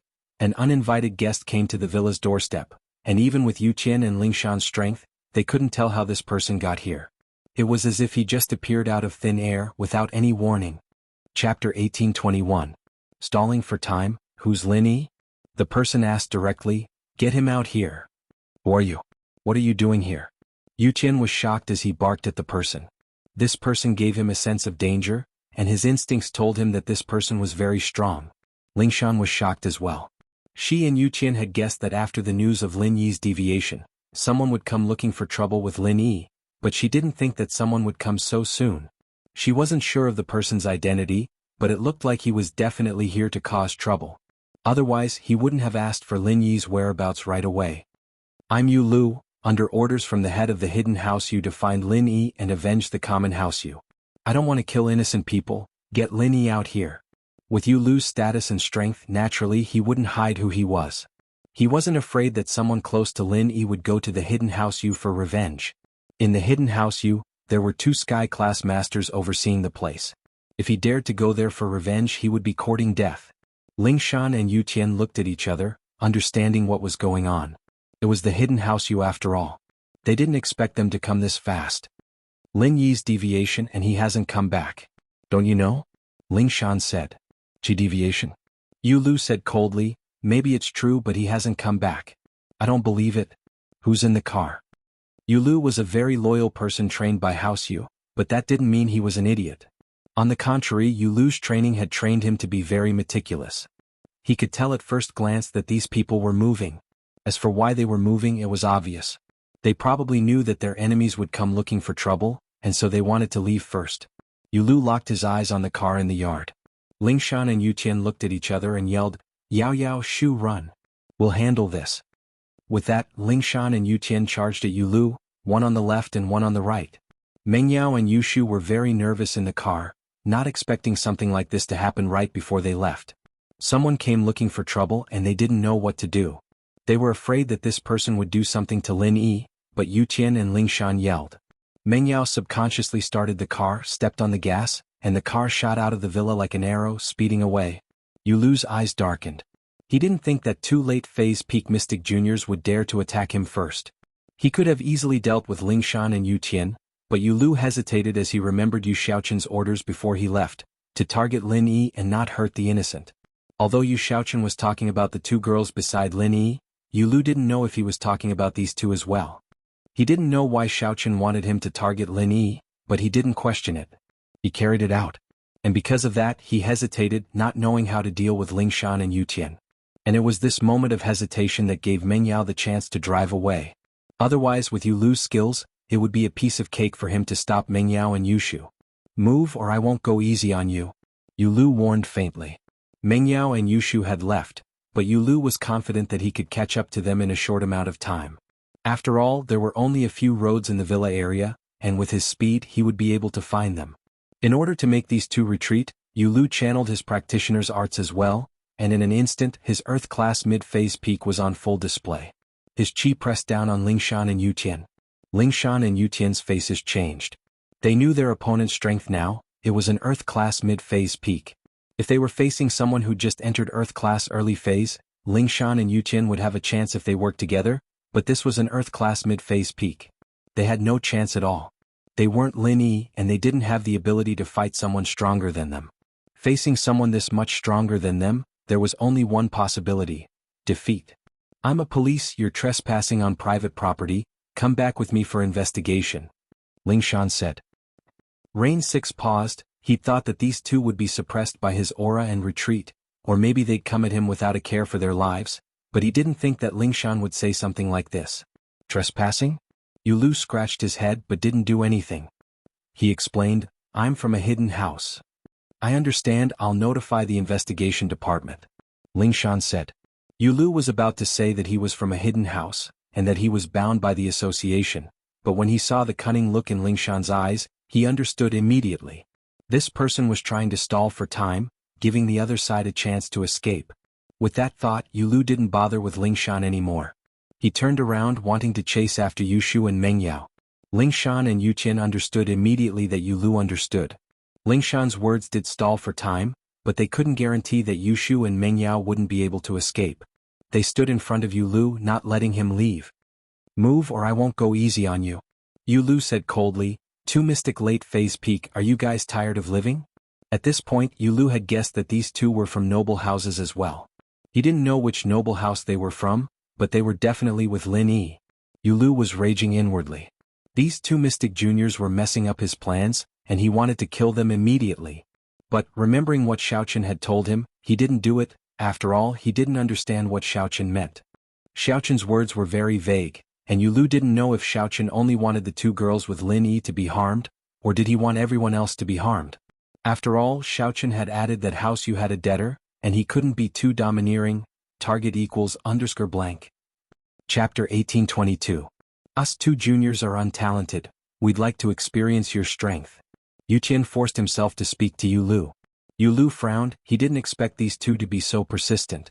A wave of frustration rose in his heart as he pushed his palms out, one on the left and one on the right. It seemed like he was pushing them out randomly, hitting Ling Shan and Yu Qian on the left and right. An Earth-class mid-phase peak and a mystic late-phase peak were worlds apart. They couldn't be compared at all, especially with Yu Lu's skills. He could kill Yu Qian and Ling Shan with ease. But Yu Xiaoqin's warning made Yu Lu cautious.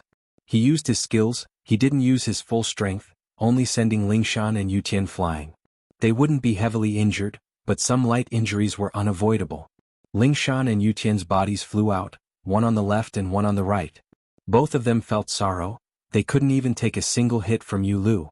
They didn't even see how Yu Lu did it and they were already flying out. This meant that the difference in strength between the two was just too huge. Yu Tian and Ling Shan's thoughts of risking their lives was a joke. If Yu Lu wanted to kill them, they'd be dead already.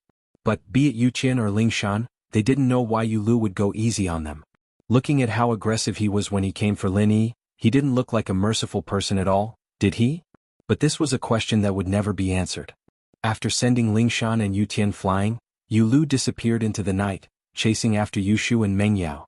At this moment, Meng Yao's jeep was parked quietly under an overpass.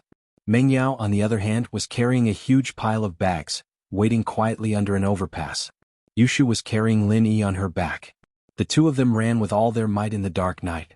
The two knew that Yu Lu would definitely chase after them, so Meng Yao abandoned the car. They changed to walking, although it was harder. But at least they wouldn't expose themselves easily. Pho.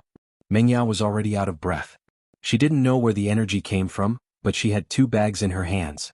He did not feel tired at all. Yu Shu, on the other hand, ran as fast as she could with Lin Yi on her back. In a dangerous situation, a person's potential was limitless. However, the potential of these two people was obviously stronger than that of a normal person. Sky Thunder Pig and General Wei Wu, on the other hand, each carried more than 3 bags, but they ran very fast as well. This bit of weight seemed to be nothing to them. It was just that there was a limit to how much space they could carry on their bodies. Otherwise, it wouldn't be a problem to hand over the 2 bags in Meng Yao's hands and choose Lin Yi. Yao Yao, how much longer do we have to run? I'm running out of energy. Yu Shu and Lin Yi had been running ever since they got off the overpass, and they'd already run 1,000 meters. Find a secluded place, at least one of those back alleys. Meng Yao said. Your shield bro is dead meat if he gets caught. Oh, then Shu's full of energy again? Yu Shu gritted her teeth. Meng Yao was a little speechless. This Shu, the moment she mentioned that Lin Yi was in danger, she'd go all out in her little universe. In front of them was an old building district. This was one of the earliest buildings in Songshan, but it was also the most dilapidated one. The buildings here were all decades old and most of them were 3-story red brick houses. Because of the problems with the planning, they didn't consider things like roads, so there were only alleys between the buildings, and the alleys were all enclosed by the residents on the first floor, turning it into their own yard. Dirty, messy, and broken. This was Meng Yao and Yu Shu's first impression. If it weren't for this escape, they wouldn't have come to a place like this no matter what. Perhaps they wouldn't come here for the rest of their lives, but Meng Yao purposely chose this place today. First, there were more obstacles here. The boxes were narrow and the front of the yard was filled with junk. It was easy to find a hiding spot. Second, cars couldn't enter this place and the two left in their car. If Yu Lu didn't see them hiding in the parking lot under the overpass, he wouldn't have thought that they were in an alley like this. Let's rest for a bit, Meng Yao said to Yu Shu, who was panting heavily. She really couldn't walk anymore. Okay. Yu Shu might have gone all out, but she was exhausted as well. Naturally, she agreed with Meng Yao's suggestion. The two found a pile of junk in front of a house and hid behind it carefully. Yu Lu chased after them, walking on the rooftops and telephone poles. He could see the streets below, and as an Earth-class mid-phase peak, it was a piece of cake for him. Yu Lu was furious. If it weren't for Yu Tian and Ling Shan, he would have caught up to Meng Yao and Yu Shu long ago.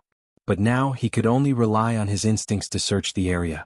Finally, Yu Lu's eyes landed on the parking lot under the overpass. There weren't many cars in the parking lot at night, and if he looked carefully he would be able to find Meng Yao's jeep easily. The next moment Yu Lu appeared beside the jeep. He touched the car's hood, a cold smile on his face. He leaped up again, jumping onto the overpass. A driver who was passing by suddenly saw someone appear on the bridgehead. He almost got into an accident, thinking that he'd seen a ghost. Yu Lu was observing the surrounding terrain. Since Meng Yao and Yu Shu had abandoned the car and walked, Yu Lu was thinking, which path would he choose if he were in their shoes?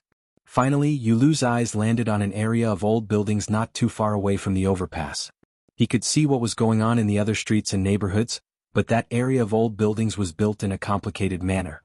The tallest one was a 3-story building, and there wasn't a single place where he could get a good view of the entire area. This was the place. Rain 6 set his sights on this area of old buildings. If there was someone following him, then Rain 6 would have chosen this area as well, since there were too many places to hide and adapt to the situation. A small alleyway was all it took to lose his pursuer. After making up his mind, Yu Lu walked quickly towards the old building area. Chapter 1823. Yao Yao, that Yu Lu won't come after us, will he? Yushu had a bad feeling about this, as if Yu Lu could come after them. I don't know. Meng Yao looked at the closed doors of the houses, thinking how great it would be if they could hide in one of the houses. But she didn't know them, and even if they told her to hide in one of the houses, Meng Yao wouldn't dare do it. After all, they weren't familiar with the place, and who knew if they had bad intentions. In the distance, a series of footsteps could be heard. It was especially clear in the empty alleyway, and Meng Yao and Yushu's hearts jumped. At that moment, the hairs on the two's backs stood up. They were wondering if Yu Lu had followed them here. The footsteps were getting nearer and nearer, and Meng Yao and Yushu subconsciously shrunk back. They were hiding behind a pile of junk, but if someone were to pass by, they'd still notice their silhouettes. Just as the person was about to pass by, the sound of coughing could be heard. It was the sound of an old woman coughing. Clearly, it was also the sound of the person who had come. Cough, cough. The cough made Meng Yao and Yushu relax. Thank goodness it wasn't Yu Lu. Not long after, a short old lady pushed a cart and slowly walked over. However, the old lady walked very slowly. Her eyes seemed to be sizing up the ground as she walked. She was a scavenger, and her cart was filled with broken cardboard boxes, bottles, and scrap metal. She looked around to see if there were any discarded bottles. When she passed by Meng Yao and Yushu, she saw the two curled up behind a pile of junk. The old lady's eyes flashed when she saw the two girls hiding there. She didn't know what they were doing here, but she subconsciously looked at them a few more times. Then, a look of disbelief appeared in the old lady's eyes. Fairies, you're the fairies. The old lady stopped in her tracks and cried out to Meng Yao and Yushu. Meng Yao and Yushu listened to the old lady's words. They froze for a second, but in the next moment they recognized the old lady. She was the old lady who picked up scraps at the back door of Tiendi Entertainment. She was humiliated by Zhening Jun, and Lin Yi transferred her disease to Zhening Jun. At that time, the old lady's chronic illness was suddenly cured. Naturally, she thought that Meng Yao and Yushu were fairies. After all, only fairies could do that, right? No matter how good a doctor was, he could only cure her illness. However, they could transfer their pain to the young man who bullied them. Only immortals could do this. With that, the old lady put down the car and was about to kneel down to greet Meng Yao and Yushu. Being able to meet a goddess once was already a blessing for her ancestors. One could imagine how excited the old lady was to be able to meet a fairy for the second time. Granny, we're not fairies. Meng Yao subconsciously stopped the old woman from kneeling down. After all, they couldn't accept the old woman's kowtow. You must be fairies. If you're not fairies, how can you cure this old lady's chronic illness? And how can you transfer the disease to that evil man? Did you transfer it to that evil person? Asked the granny. Meng Yao didn't know how Lin Yi did it, and so she couldn't explain it. If it weren't for the fact that Lin Yi had so many miraculous abilities, she would have been surprised if it was the first time she saw something like this. Two fairies. If you don't mind, you can come to my house. I want to donate all my savings over the years as incense money to you, said the old lady. You're not willing to accept this old lady's kowtow from me, but if you don't mind, you can come to my house. She was a grateful old woman, and she'd been scavenging for a living all these years. Her disability made it hard for her to move around, and the things she could scavenge every day were limited. But now that her legs were more agile, her income had increased greatly. She could now go to places she couldn't go before, and it was only natural that she was grateful to Meng Yao and Yushu. Meng Yao and Yushu looked at each other. The two weren't greedy for the old lady's incense money, but they were worried about finding a place to hide. Since the old lady invited them, and it was someone they knew, they weren't afraid of someone with ulterior motives. It was exactly what Meng Yao and Yushu wanted. Sure, Granny, but we're not fairies. We'll tell you in detail when we get to your house. Meng Yao could see that the old lady was a kind person. She wouldn't pretend to be a fairy to trick her. Okay, that's great. The old lady couldn't stop smiling when she heard Meng Yao and Yushu's agreement. In fact, it didn't matter if Meng Yao and Yushu were fairies or not. The important thing was that the old lady had met her benefactors again. Being able to repay them was what made the old lady the happiest. Meng Yao lifted the bag and Yushu carried Lin Yi on her back. The old lady paused when she saw this scene. Fairies, let me help you carry this. How can I let you do manual labor? Granny, it's fine. But before Meng Yao could finish, the old lady took the bag from her hands easily and put it on the cart. Lin Yi, who was on Yushu's back, was also carried by the old lady. The scene stunned Meng Yao and Yushu. They didn't expect this skinny old lady to be so strong. The old lady smiled when she saw the shock. I used to carry a sack on the streets when my legs weren't as good as before. What heavy things haven't I carried before? Now that my legs are healed, this is nothing. Mengyao and Yushu calmed down after hearing the old lady's words. They walked forward with the old lady. The old lady, on the other hand, saw Skybolt Pig and General Wei Wu on the ground. She blinked and rubbed her eyes. She was sure that Mengyao and Yushu were fairies. In her entire life she had never seen a pig that could walk on two legs and a dog that could carry things like this.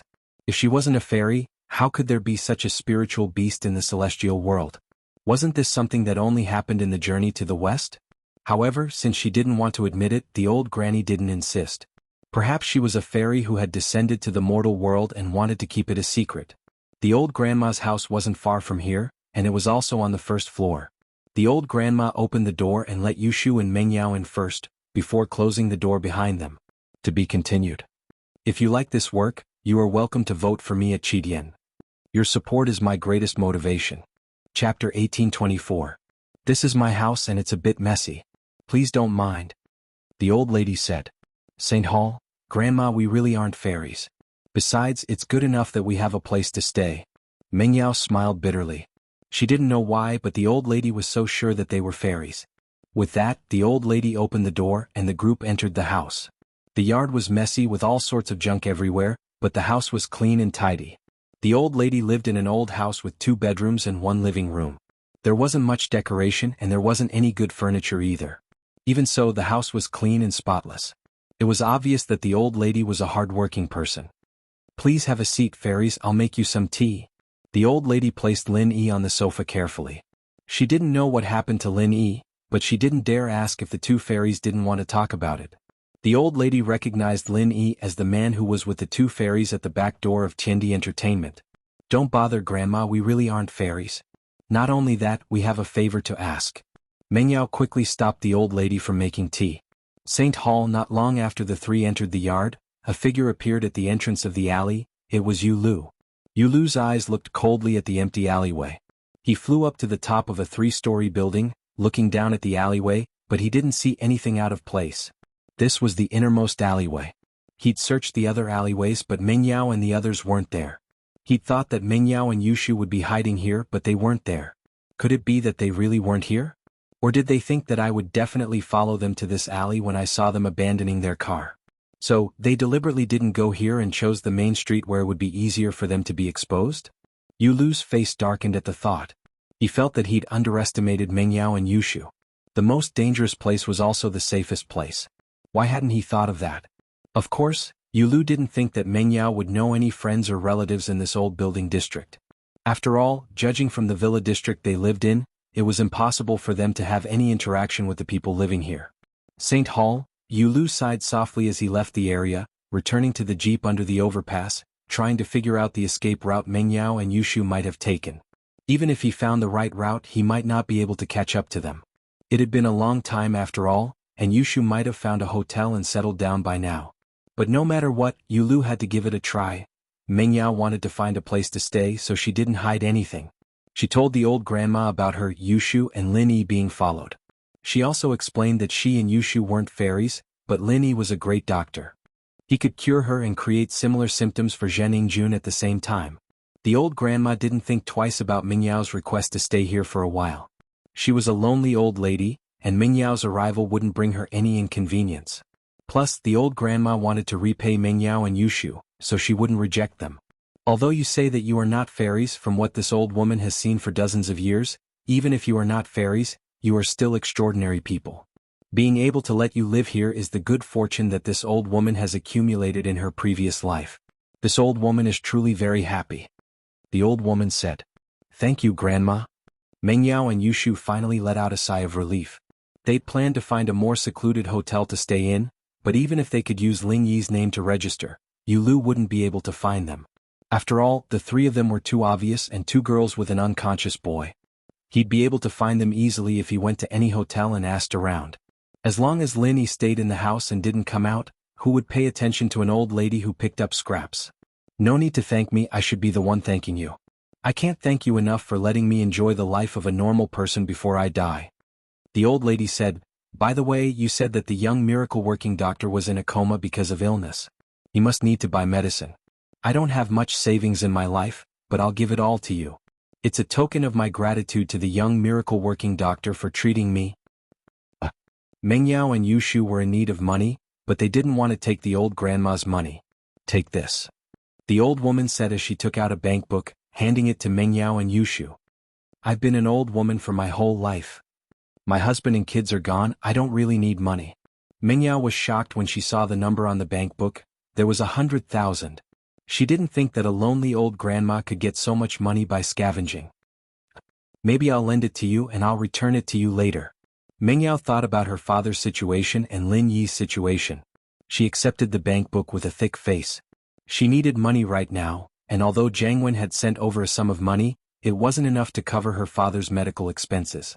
Plus, Lin Yi's medical expenses weren't there yet. It doesn't matter if you return it or not.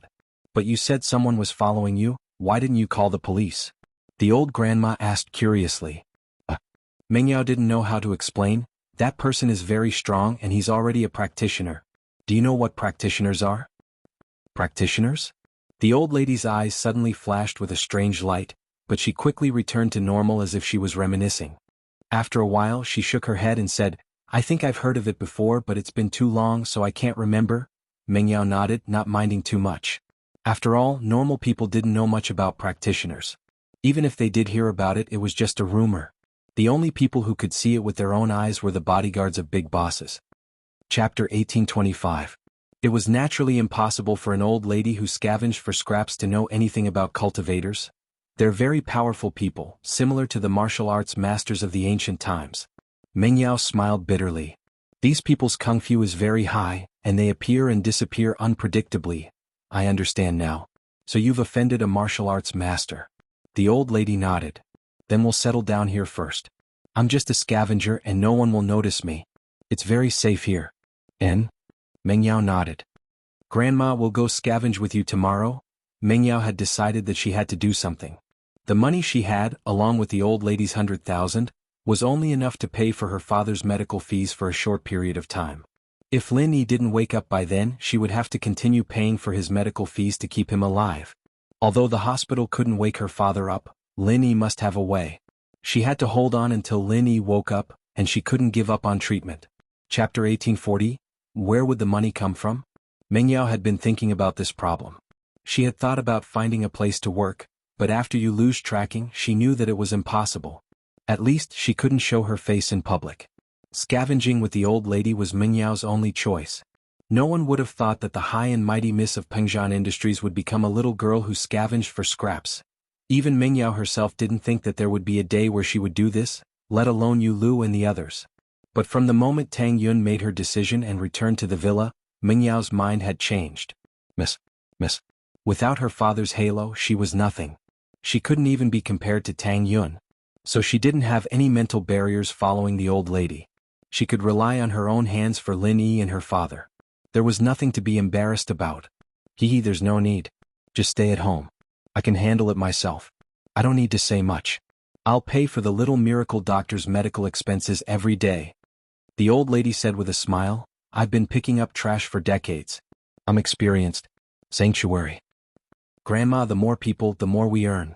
Meng Yao said firmly. That's fine, but you two girls with delicate skin should wear masks.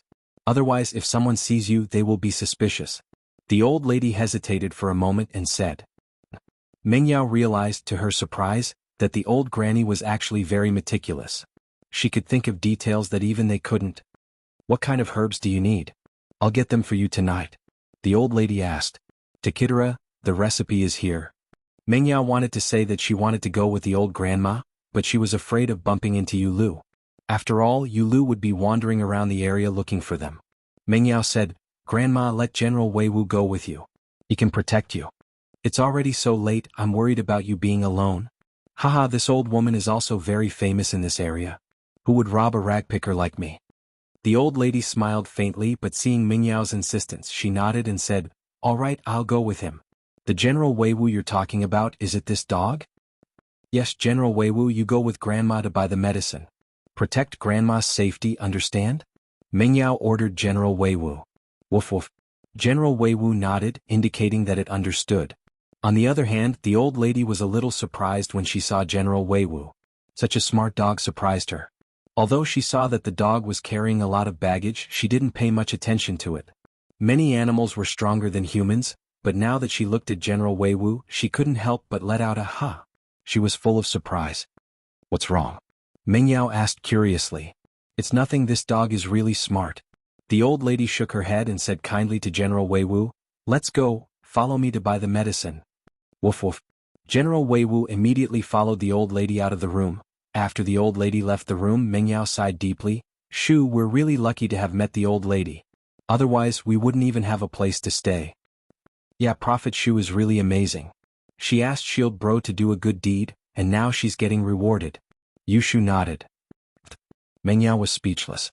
If her prophecy had come true, then it would have been reasonable, but what happened today was just a coincidence. This girl really knew how to take credit for something. Naturally, Yulu wouldn't be interested in an old lady who brought a dog out to buy medicine. He looked around and didn't see Meng Yao and Yushu, so he went to Yu Shaochen to ask for forgiveness. Because of a small mistake, he'd missed a good opportunity, and he was filled with regret. But after listening to Yulu's explanation, Shaochen didn't blame him. He only had himself to blame for not making things clear before, causing Yulu to be afraid. Shaochen wasn't someone who didn't know what was good and bad, so he only asked Yulu to go to Lin Yi's villa and see if he could find anything. If he couldn't, then he'd give up for now. If Meng Yao really wanted to hide, then Yulu alone wouldn't be able to find any clues. There was no need for him to waste his time. House Chu's villa. Ling Shan and Yu Tian had left a long time ago. The two were only lightly injured, and even they didn't know why Yulu was merciful. But no matter what, they were still alive. Meng Yao and Yushu were gone, and they wouldn't stay in the villa for long. If Yulu came back, they wouldn't be a match for him. Without Meng Yao and Yushu, they'd be idiots to fight Yulu head-on. And so, when Yulu returned to the villa, there was no one there. Yulu started searching from the first floor until he turned the villa upside down. He didn't find anything valuable. After finding nothing, Yulu left Songshan quietly and returned to the hidden house Yu. Under the dim light, Meng Yao carefully sat in front of the stove, looking at the medicine in the pot. She'd followed Elder Zhang's instructions strictly, but what made her heart ache was that the medicine Lin Yi used cost more than 1,000 kwai. Target equals underscore blank. Chapter 1826. With difficulty walking, Part 2, this was only the price of the first prescription. The second prescription hadn't been filled yet, but the old lady had shown it to the owner of the pharmacy, and the price was even higher. Of course, this amount of money wasn't much to Meng Yao and Yushu in the past, but it was a huge amount now. Meng Yao was going to use the money she had to send to Faubert tomorrow for her father's medical fees, and it might not even be enough. Lin Yi's medical fees, on the other hand, would have to rely on scavenging every day. Not only that, but she also had to save up some money for Faubert. Meng Yao felt a headache coming on as she thought about how to make ends meet. She'd never had to worry about money before, but this was the first time she'd experienced the pain of not having enough money. Yao Yao, even if Shield Bro wakes up in a month, we'd have to pick up at least 5,000 kwai worth of trash every day just to survive. Yushu said as she calculated the daily expenditure. Lin Yi's medical fees and Pingzhan's medical fees were a huge sum. 5,000. Meng Yao smiled bitterly. How was that even possible? Scavenging wasn't like picking up gold. How were they supposed to scavenge 5,000 yuan a day? Yushu shut her mouth after saying that. Luckily, the two had brought some jewelry with them when they left. They didn't like to wear jewelry normally, but they would still wear jewelry in formal occasions. It wasn't much, but they could still sell it for some money. It was just that it wouldn't be much, since the two didn't have any expensive jewelry. They only had normal stuff. The next morning, Meng Yao and Yushu changed into ragged outfits. They didn't think too much about it when they left and only took their best clothes. Going scavenging in these clothes would definitely attract attention, and they'd take a photo and post it on the internet. They'd be labeled as the most beautiful scavenger girl, and it'd be too late for Yushu and Yushu to cry. They'd be waiting for Yulu to find clues. Yushu's body was about the same size as the old grandma's, and she could fit into the old grandma's old clothes, but Meng Yao couldn't. Left with no choice, she found the most ordinary-looking clothes she had and made them very wrinkled and dirty. That way, the original value of the clothes couldn't be seen anymore, and it looked like something bought from the streets for a long time, something that hadn't been taken care of in a long time. The two of them looked at each other's sloppy appearance and couldn't help but smile bitterly at the same time. They never thought that they would be in such dire straits one day. It was easy to go from frugality to extravagance, but hard to go from extravagance to frugality. But in their hearts, This was nothing compared to what Tang Yun had done for Lin Yi. It was easy to go from frugality to extravagance, but hard to go from extravagance to frugality. But in their hearts, for Lin Yi, this kind of hardship was nothing compared to what Tang Yun had done. Thinking about how Tang Yun was willing to endure the torment of love for Lin Yi, Meng Yao and Yushu felt that at least they could stay by Lin Yi's side. Wasn't this a kind of happiness? Faubert only heard about the changes in the villa from Lingshan and Yu Tian the next day. When he heard that Meng Yao and Yushu had run away, he didn't know if Yu Lu had caught up to them and he started to panic. Beside the ICU, Faubert subconsciously wanted to call Meng Yao after hearing Lingshan's words. Don't bother, we've already called them yesterday. Both of them turned off their phones. Lingshan smiled bitterly. Turn off? Did Yu Lu catch them? Faubert asked, shocked. There are two possibilities. One is that they turned off their phones to avoid Yu Lu's pursuit. After all, GPS isn't complicated, and if House Yu really wanted to, they could find them through their phone numbers. Lingshan said, the other possibility is that Yu Lu caught them and turned off their phones, but that's less likely since Yu Lu is looking for Lin Yi, not Meng Yao and Yushu. There's no point in catching them. So my analysis is that they've successfully escaped Yu Lu's pursuit. Otherwise, if Yu Lu really did catch them and make a move on Lin Yi, they'd contact us for sure. Yes, I can tell that Yu Lu's target is Lin Yi. He doesn't even have the intention to hurt the people around Lin Yi. He gave me and Lingshan a slap each yesterday, but we only got light injuries and we're almost healed in one night. Yu Qian agreed. That's good. Faubert breathed out in relief. But just as the three finished talking, Faubert's phone rang. Faubert took it out and saw that it was an unfamiliar landline. Faubert's heart sank as he picked up the phone. Hello? Hello. Faubert, it's Yao Yao. Give me your bank account number, I have 200,000 with me. I'll transfer it to you to pay for Dad's medical fees, don't stop the treatment. Meng Yao said worriedly. She didn't use her or Shu's phone, they had the same problem as Lingshan. If Yu Lu wanted to, he'd definitely be able to track their phones, so Meng Yao found a random public phone. The 200,000 included Jiang Wen's 100,000 and the old grandma's 100,000. As for the lion, Meng Yao didn't dare contact Jiang Wen again, so she had to let it go for now. 200,000? Faubert was a little surprised at how Meng Yao got so much money, but he was more worried about them and Lin Yi's safety. Yao Yao, how are you and Yi? I heard that House Yu's Yu Lu is after you? Yeah, we've successfully escaped. He didn't notice us. Meng Yao said, we're safe now. Tell me your bank account number, Shu and I will try to earn as much money as we can. As long as you're fine. Faubert breathed out in relief. Since Meng Yao didn't want to tell him where they were, Faubert didn't want to ask. After all, he was afraid that he'd be found out if he knew too much. It was better not to know. My bank account number is... With that, Faubert gave her his bank account number. Alright, I'll remember it. I'll leave Dad to you. Meng Yao said after writing it down. Then you guys be careful. Faubert said. I know, Faubert, I won't contact you for a while. I'll transfer the money to you when I get it. Meng Yao said, as long as we hold on until Lin Yi wakes up, everything will be fine. I understand. Faubert nodded, relieved.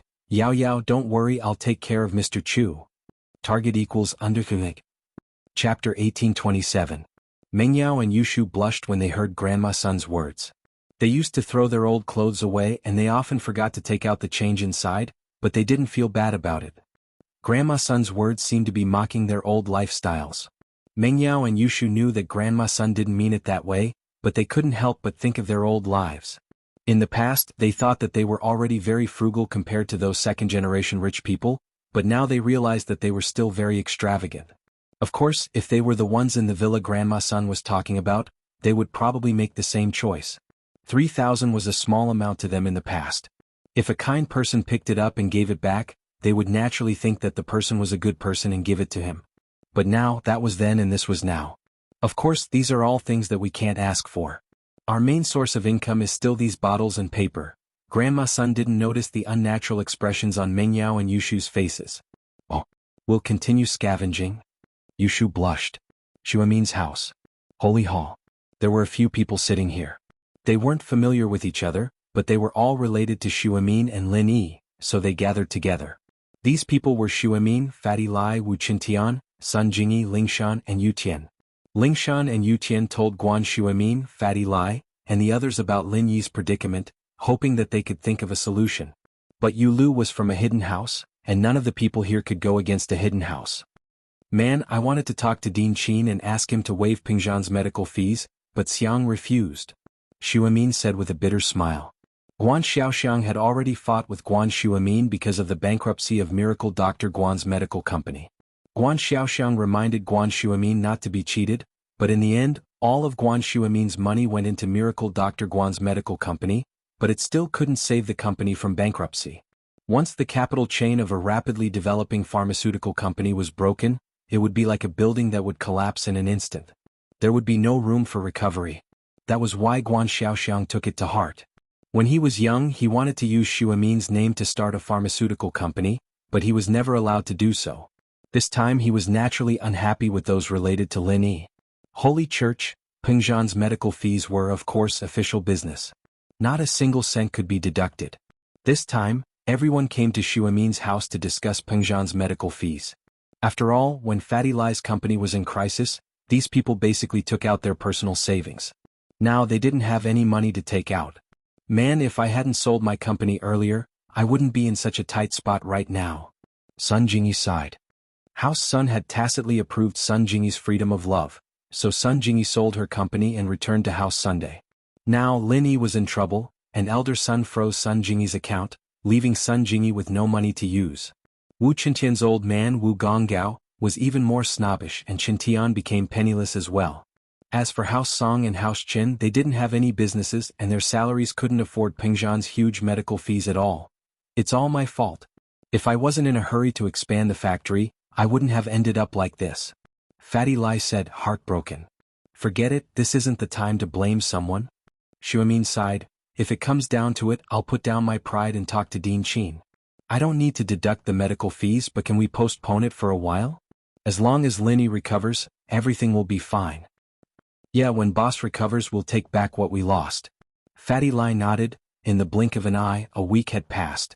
Although they had General Wei Wu's help, the three's daily income was only around 500 to 1,000.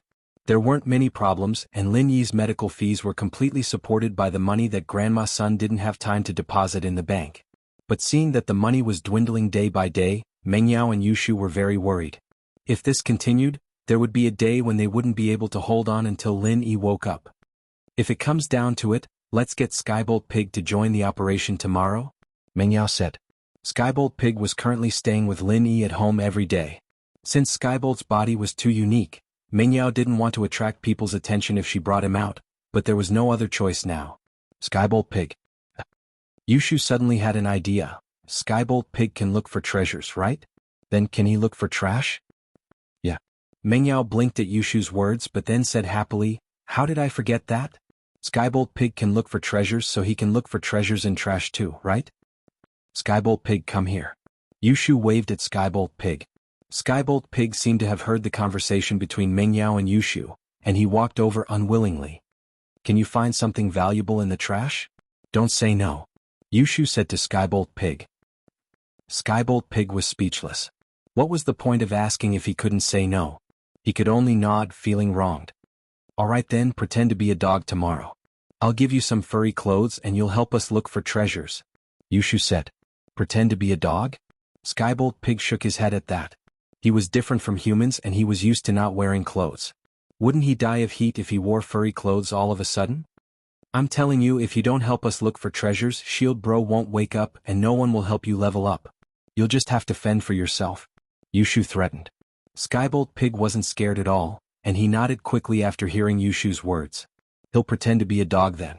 I'll depend on your performance tomorrow. Yushu nodded, satisfied. In fact, Meng Yao and Yushu didn't have much hope before Skybolt Pig joined the scavenger hunt. Chapter 1828. This little thing had a keen sense of smell when it came to heavenly treasures, but it was hard to say when it came to trash. Holy Church, however, if the Skybolt Pig really found a treasure of heaven and earth, wouldn't he be able to sell it for a lot of money? It was better than nothing. It was always good to try his luck. The next day, Meng Yao, Yushu, and Grandma Sun brought General Wei Wu and Skybolt Pig with them. Grandma Sun already knew the best route every day, so she followed the same route almost every day. But today, after walking for a while, the Skybolt Pig pointed in a direction with its paw and squeaked. Oh. Meng Yao hesitated, but decided to listen to the pig. Grandma Sun, let's go in that direction. All right. Grandma Sun didn't understand why Meng Yao would trust this piglet, but it was obviously different from normal pigs, so Grandma's son decided to trust it for once. Following Skybolt Pig, the three of them and General Weiwu chased him all the way to a trash can in a residential area. Skybolt Pig pointed at the trash can with his claws and squeaked again, "What's your name? If there's anything good, go pick it out." Yushu barked at Skybolt Pig. "Holy Church GG." The Skybolt Pig looked at the dirty trash can and felt wronged. It was an ancient spiritual beast and had never been treated like this before. But when he thought of saving Lin, he could only walk towards the trash can unwillingly. "Let this old woman do it for you." Grandma's son didn't mind. Rummaging through trash was a common thing for her. There was no psychological barrier at all. With that, Grandma's son began to rummage through the trash can. Soon she found a few drink bottles and a few waste paper boxes from the trash can. However, these gains could only be regarded as ordinary. Such gains could be found in any trash can in any community. It was obviously not worth it to run so far for it. However, the trash can was almost empty. All the obvious things had been found by Grandma Sunday. There was probably nothing more valuable. Haha, let's just look for it step by step in the future. Grandma's son put the cardboard boxes and bottles on the trolley and was about to leave, but the Skybolt Pig pointed at the trash can and continued to squeak. Yushu was a little pissed off at Skybolt Pig, and was just about to yell at it when she heard the pig barking. "Skybolt Pig, are you saying that there's more good stuff in here?" Yushu asked after a pause. "Skybolt Pig, are you saying that there's something good in here?" GG. The Skybolt Pig nodded affirmatively. Takitra Grandma's son was surprised to see a piglet that could understand human language. However, since it said that there were more, Grandma's son believed it this time. She carefully rummaged through the trash can again. This time she was more careful than the last time. Her eyes were no longer focused on the drink bottles and paper shells. Finally, at the bottom of the bin, Grandma's son found an iPhone. Although the screen of the iPhone was obviously damaged, Grandma's son tested it and found that the phone could still be turned on. In other words, the owner of the phone might have thrown it away after the screen was damaged, and didn't bother to repair it. Grandma's son picked up junk every day and naturally she had a lot of experience. It was common for her to find broken phones like this, and this iPhone only had a broken screen. If the other functions were normal, she could sell it to a second-hand phone shop for at least 1,000. This reward made Grandma's son overjoyed. She didn't expect this little pig to have such abilities. The reward of this broken phone was equivalent to 2 days of her usual income. Can this broken phone be sold for money? Mengyao looked at the excited Grandma's son strangely and asked. Of course, this is the latest model. It's just the broken screen and the other functions should be fine. If you sell it to a second-hand shop, you can sell it for at least 1,000. Grandma's son said. Mengyao's face turned red. This was the first time she knew that a broken phone like this could be sold for money. She would throw it away when there was a problem with her phone in the past. She would never think of selling it. Not bad, Skybolt Pig. Yushu looked at Skybolt Pig with praise. Continue. If you can earn more money every day, Shield Bro will wake up soon, and I'll ask him to help you level up. Oink oink. Skybolt Pig heard Yushu's words and nodded happily. After leaving the place, the three didn't return to their previous location. Instead, they started to pick up scraps on the streets of the district. This time, it didn't take long before Skybolt Pig pointed at a direction and barked again. This time, Grandma's son was experienced. Without Mengyao and Yushu saying anything, she pushed the cart and followed Skybolt Pig. She was afraid that if she was one step late, the good things would be taken by others. Skybolt Pig led the way, and after a few turns, they came to another residential area. There was a family moving, and beside the moving company's car, there was an old refrigerator and some old furniture. Skybolt Pig pointed at the old refrigerator and the old furniture and barked. Excuse me, do you not want these things anymore? Grandma's son hesitated and walked to the moving company's car. She asked the person who was obviously the employer.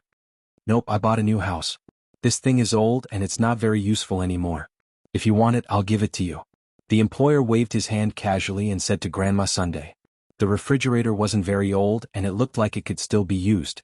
The furniture that was thrown away was a copper bedside table, some angle iron and wooden boards. This kind of copper bed was not popular anymore. The employer probably got rich and bought a new house, and these old things that affected the style of the house were definitely not going to be used anymore. Thank you very much. Grandma's son said and moved the refrigerator and the copper bedside table to the cart. According to Grandma's son's experience, this refrigerator could be sold for at least 300 to 500, and the copper bedside table could be sold for a few hundred just by selling it as scrap copper. These two things added up to almost 1,000. The moving company workers looked at Grandma's son with envy. Obviously, they wanted to get these old things back from the employer, but they didn't expect that someone else would ask for it first. In the blink of an eye, 2,000 yuan was in her hands. Grandma's son really admired Skybolt Pig. With this little guy participating, it wasn't just scavenging, it was simply picking up money. In one morning, Grandma's son and the other two went to the old goods recycling market and the second-hand phone recycling market 3 times, and got more than 3,000 yuan in one go. Target equals _ blank. Chapter 1829. Please remember the domain name or at Lin Yi's enemies were looking for Lin Yi. Even if Faubert was out in the open, no one would go after him. After all, Peng Zhan was a cripple and he could die at any moment. No practitioner would go after someone who was about to die. Besides, Peng Zhan didn't have anything left anymore. There was no way a hidden house would do something like this without any benefits. It was a taboo for Earth-class masters to enter the common world, and attacking normal people was even more so. No one wanted to cross that line. After hanging up, Mengyao, Yushu, and the old grandma went to a nearby bank and transferred the 100,000 from the old grandma and Jianghu to Faubert. Li Fu. When the money was transferred, the old lady glanced at the name on the money order and subconsciously read it out in her mind. Yes, it's Faubert's name. Have you heard of him, Grandma? Mengyao nodded. No. The old grandma shook her head. It's a familiar feeling, but I don't know him, Grandma, so your surname is Sunday. I'll call you Grandma Sun from now on. Mengyao looked at the name on Grandma Sun's bankbook and found out that her surname was Sunday. I think it's Sun. It's been so long I don't really remember it. I got this name when I moved here, Grandma Sun said. Mengyao paused. She realized that Grandma Sun always said that it was too long ago and she couldn't remember it. Maybe something happened to Grandma Sun and she forgot about it? Or she didn't want to talk about it. But Mengyao wasn't a meddlesome person, so she didn't ask too much. After transferring the money to Faubert, the three left the bank and began their day of scavenging. The autumn sun was cruel. This was the meaning of the tiger of autumn. Under the hot sun, an old grandma brought 2 girls through the streets and alleys, searching through every trash can in every corner of the business district. This was a route that the old grandma had walked for many years, and the harvest every day was about the same. It wasn't bad, but it wasn't much either. At the end of the day, 200 to 300 yuan of income was already very good. It was a far cry from the 5,000 yuan that Xiao Shu expected. General Wei Wu, other dogs have sensitive noses. You should help. Mengyao saw that this wasn't going to work, so she started encouraging General Wei Wu. Woof woof. General Wei Wu was a little troubled. He could teach a dog a lesson or even a person a lesson, but picking up trash was something he'd never done before. He understood that Mengyao was doing this for Lin Yi's sake, and so he started learning from Mengyao and the others, going around the corners. With General Wei Wu's help, they managed to pick up a lot of waste paper and beverage bottles from places that weren't easily discovered. However, these could only increase their income by tens of yuan. It was impossible for them to earn more than 1,000 yuan. The day passed quickly, and Mengyao and Yushu realized that they only got 500 yuan today when they were counting their spoils.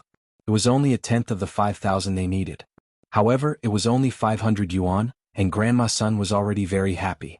According to her, on normal days it was only a few dozen yuan. On holidays it was no more than 300 yuan. Now that she had 500 yuan, it was already considered a lot. Mengyao and Yushu were silent. They knew that picking up trash wasn't a profitable business. Otherwise, everyone would have gone there already. After brewing Lin Yi's medicine, Lin Yi drank it, and Mengyao and Shu sat opposite each other, troubled. Their future was bleak and bleak. This was the true portrayal of their current mood. 500 yuan wasn't even enough to buy medicine for Lin Yi, let alone Peng Zhan's medical fees. So, why don't we go to Yunyun's house tomorrow and borrow some money?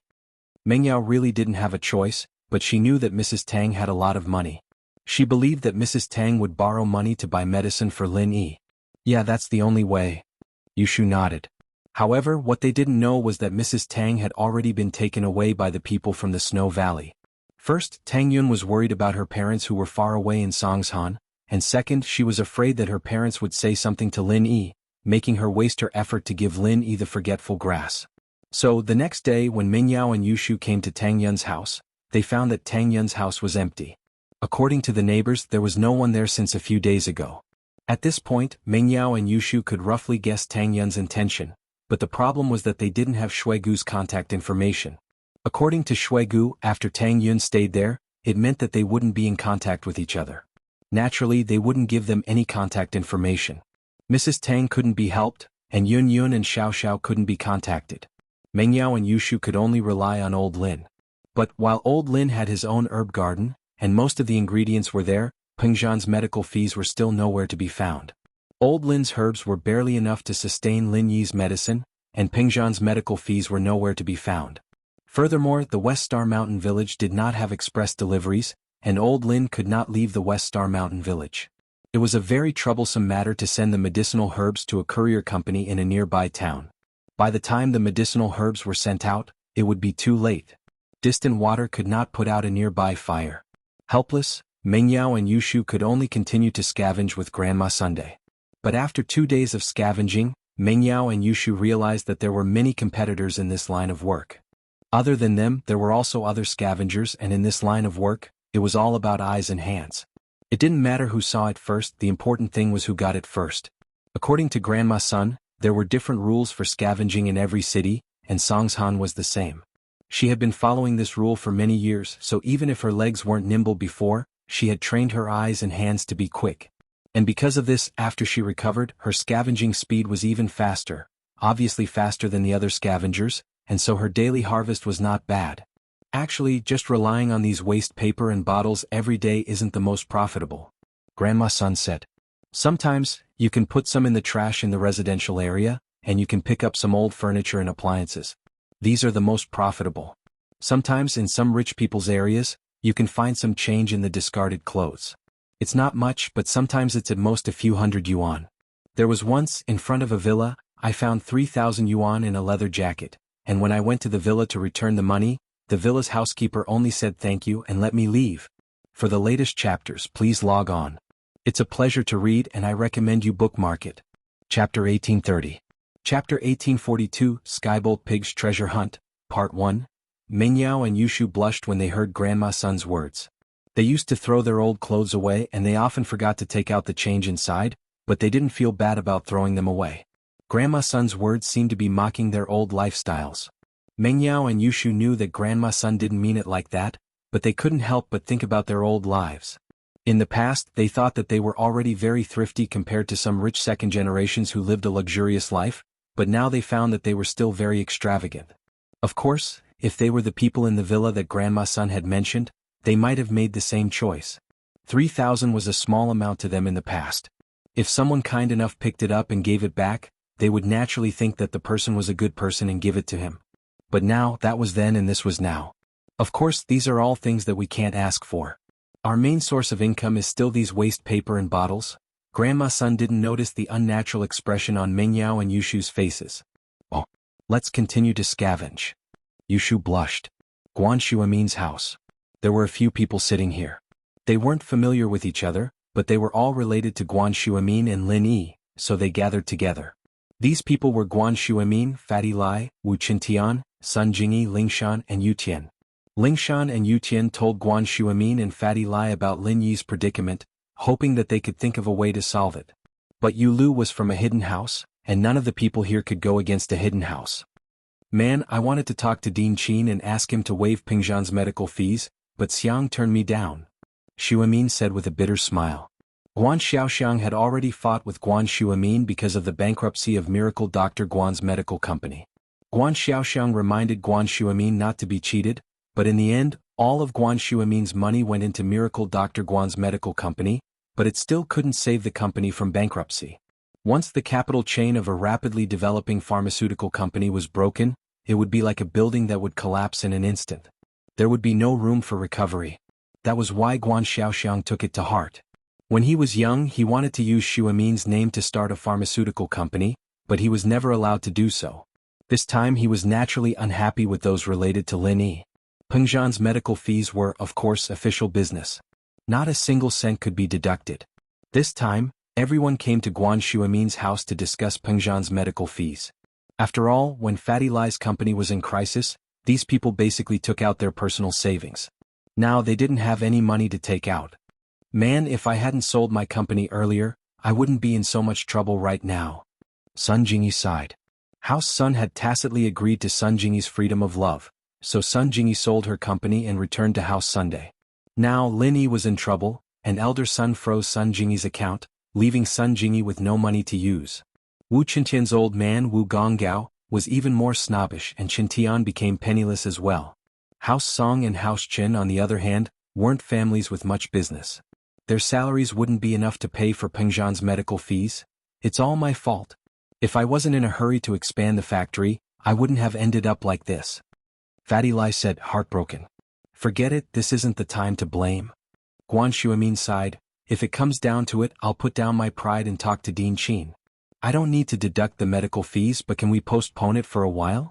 As long as Linny recovers, everything will be fine. Yeah, when boss recovers we'll take back what we lost. Fatty Lai nodded. In the blink of an eye, a week had passed. Although they had General Wei Wu's help, the three's daily income was only 500 to 1,000. There weren't many problems, and Lin Yi's medical fees were completely supported by the money that Grandma Sun didn't have time to deposit in the bank. But seeing that the money was dwindling day by day, Meng Yao and Yushu were very worried. If this continued, there would be a day when they wouldn't be able to last until Lin Yi woke up. If it comes down to it, let's get Skybolt Pig to join the operation tomorrow, Meng Yao said. Skybolt Pig was currently staying with Lin Yi at home every day. Since Skybolt's body was too unique, Meng Yao didn't want to attract people's attention if she brought him out, but there was no other choice now. Skybolt Pig. Yushu suddenly had an idea. Isn't Skybolt Pig able to find treasures? In that case, can it find junk? Yeah. Meng Yao blinked at Yushu's words. How did I forget that? If Skybolt Pig can find treasures, then it should be able to find treasures in trash as well, right? Skybolt Pig, come here. Yushu waved at Skybolt Pig. Skybolt Pig seemed to have heard the conversation between Meng Yao and Yushu and walked over unwillingly. Can you find something valuable in the trash? Don't say no. Yushu said to Skybolt Pig. Skybolt Pig was speechless. What was the point of asking if he couldn't say no? He could only nod his head in grievance. Alright, you'll pretend to be a dog tomorrow. I'll give you some furry clothes and you'll help us search for treasures, Yushu said. Disguise as a dog? The Skybolt Pig immediately shook its head. It was different from humans. It was used to not wearing clothes. If it suddenly wore furry clothes, wouldn't it die from the heat? I'm telling you, Shield Bro won't wake up if you don't help with the treasure hunt. No one's going to help you level up in the future. You'll be on your own, Yushu threatened.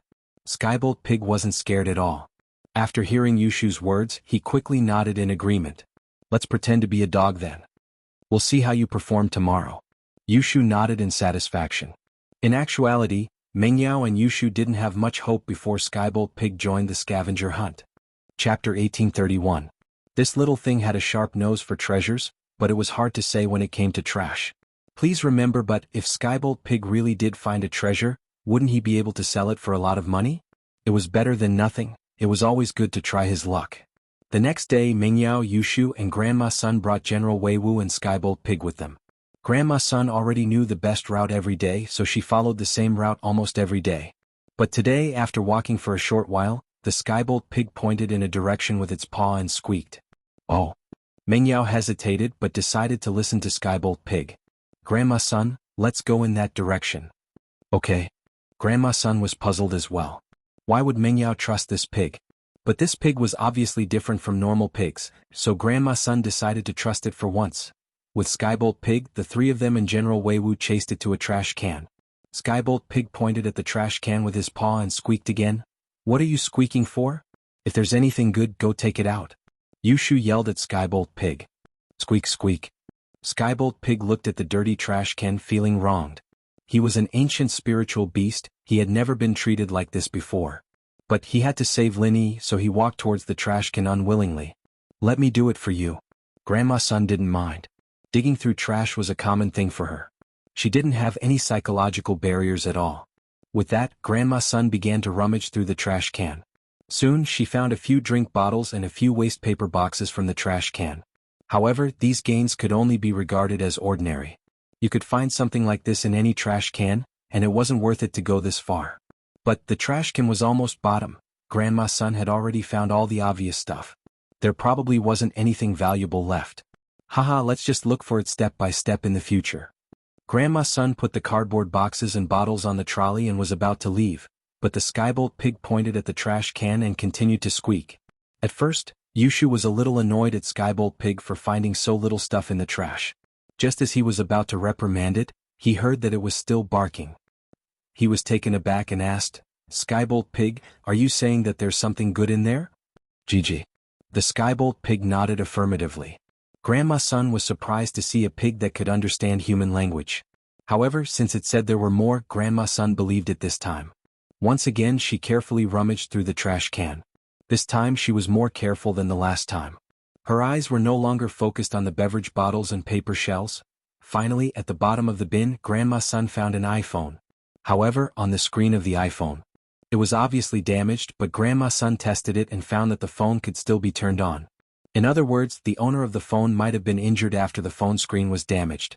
He just threw it away and didn't bother to repair it. Grandma's son picked up junk every day, so naturally she had a lot of experience. It was common for her to pick up broken phones like this. This iPhone only had a broken screen. If the other functions were normal, she could sell it to a second-hand phone shop for at least $1,000. This reward made Grandma's son overjoyed. She didn't expect this little pig to have such abilities. The reward of this broken phone was equivalent to 2 days of her usual income. "This broken phone, can you sell it for money?" Mengyao looked at the excited Grandma's son strangely. "Of course, this iPhone is the latest model. It's just a broken screen. The other functions should be fine. If you sell it to a second-hand shop, you can sell it for at least $1,000. Grandma's son said. Mengyao's face reddened. This was the first time she knew that a broken phone like this could be sold for money. She would throw it away when there was a problem with her phone in the past. She would never think of selling it. "Not bad, Skybolt Pig." Yushu looked at Skybolt Pig with praise. "Keep it up. If you can earn more money every day, Shield Bro will wake up sooner. I'll ask him to help you level up." Oink oink. Skybolt Pig heard Yushu's words and nodded happily. After leaving the place, the three didn't return to their previous location. Instead, they started to pick up scraps on the streets. This time, it didn't take long before Skybolt Pig pointed at a direction and barked again. This time, Grandma's son was experienced. She didn't need Mengyao and Yushu to say anything. She pushed the cart and followed Skybolt Pig. She was afraid that if she was late, someone else would get the good stuff first. The Skybolt Pig led the way, and after a few twists and turns, they arrived at another residential area. A family was moving, and beside the moving company's car, there was an old-fashioned refrigerator and some old furniture. Skybolt Pig pointed at the old fridge and the old furniture and barked. "Excuse me, do you not want this thing anymore?" Grandma's son hesitated for a while and walked to the moving car. She asked the person who was obviously the employer. "I don't want it anymore. I bought a new house. This thing is old and not very useful anymore.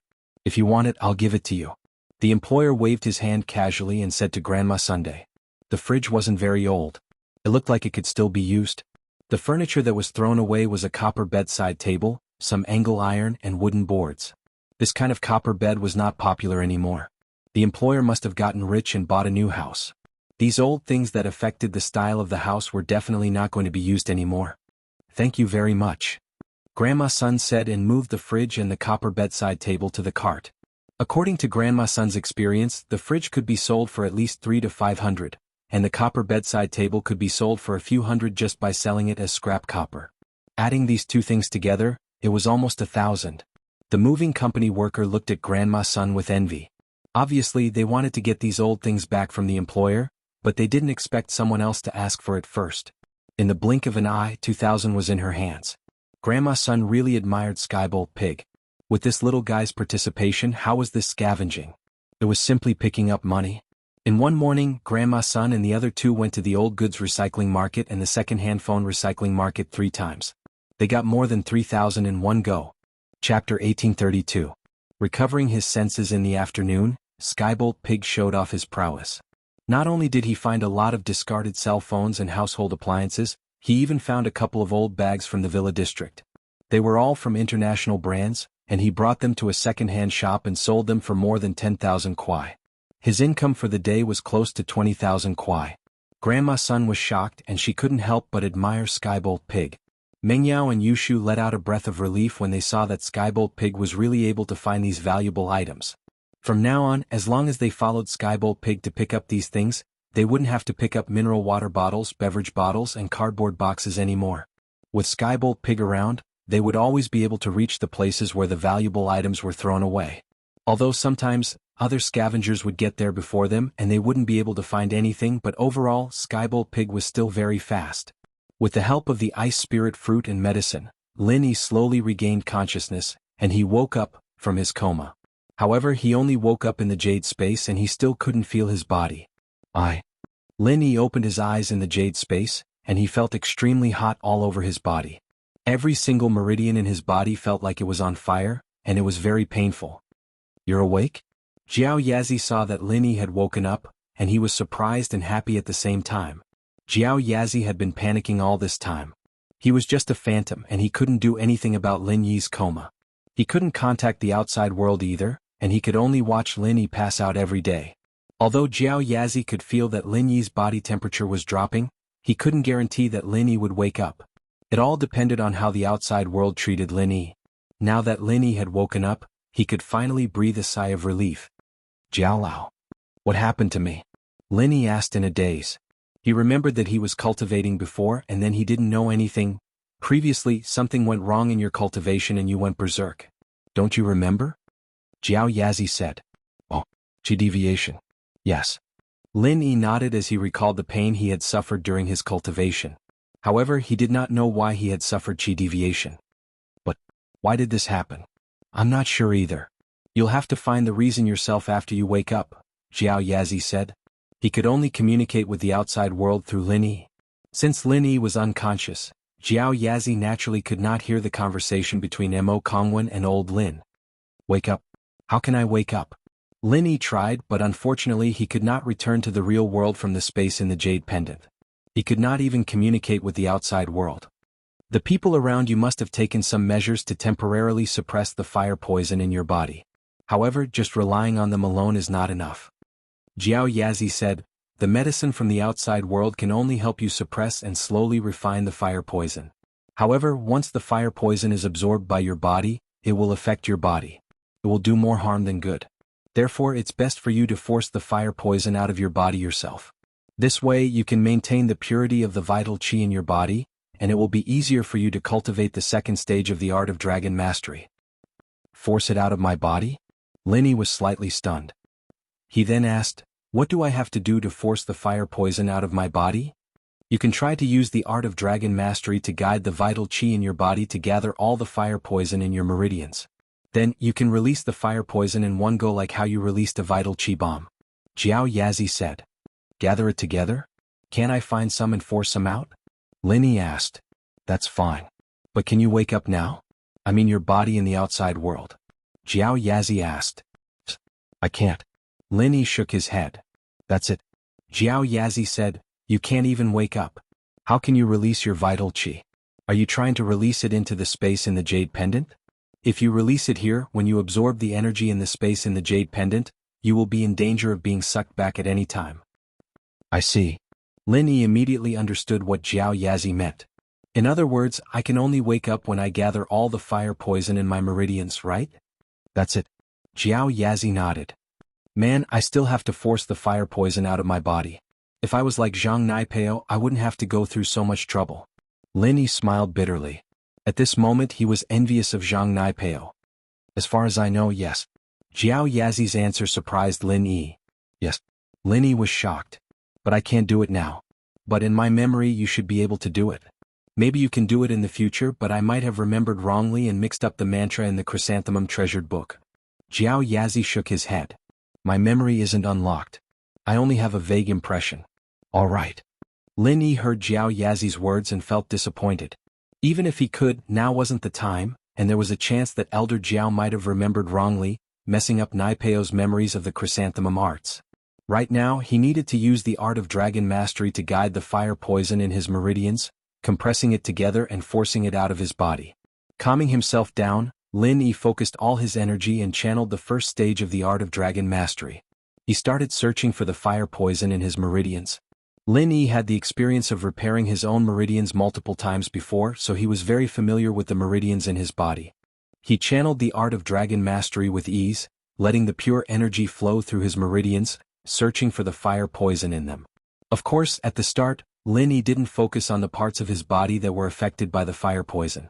Instead, he focused on his hands and feet, where there were fewer meridians.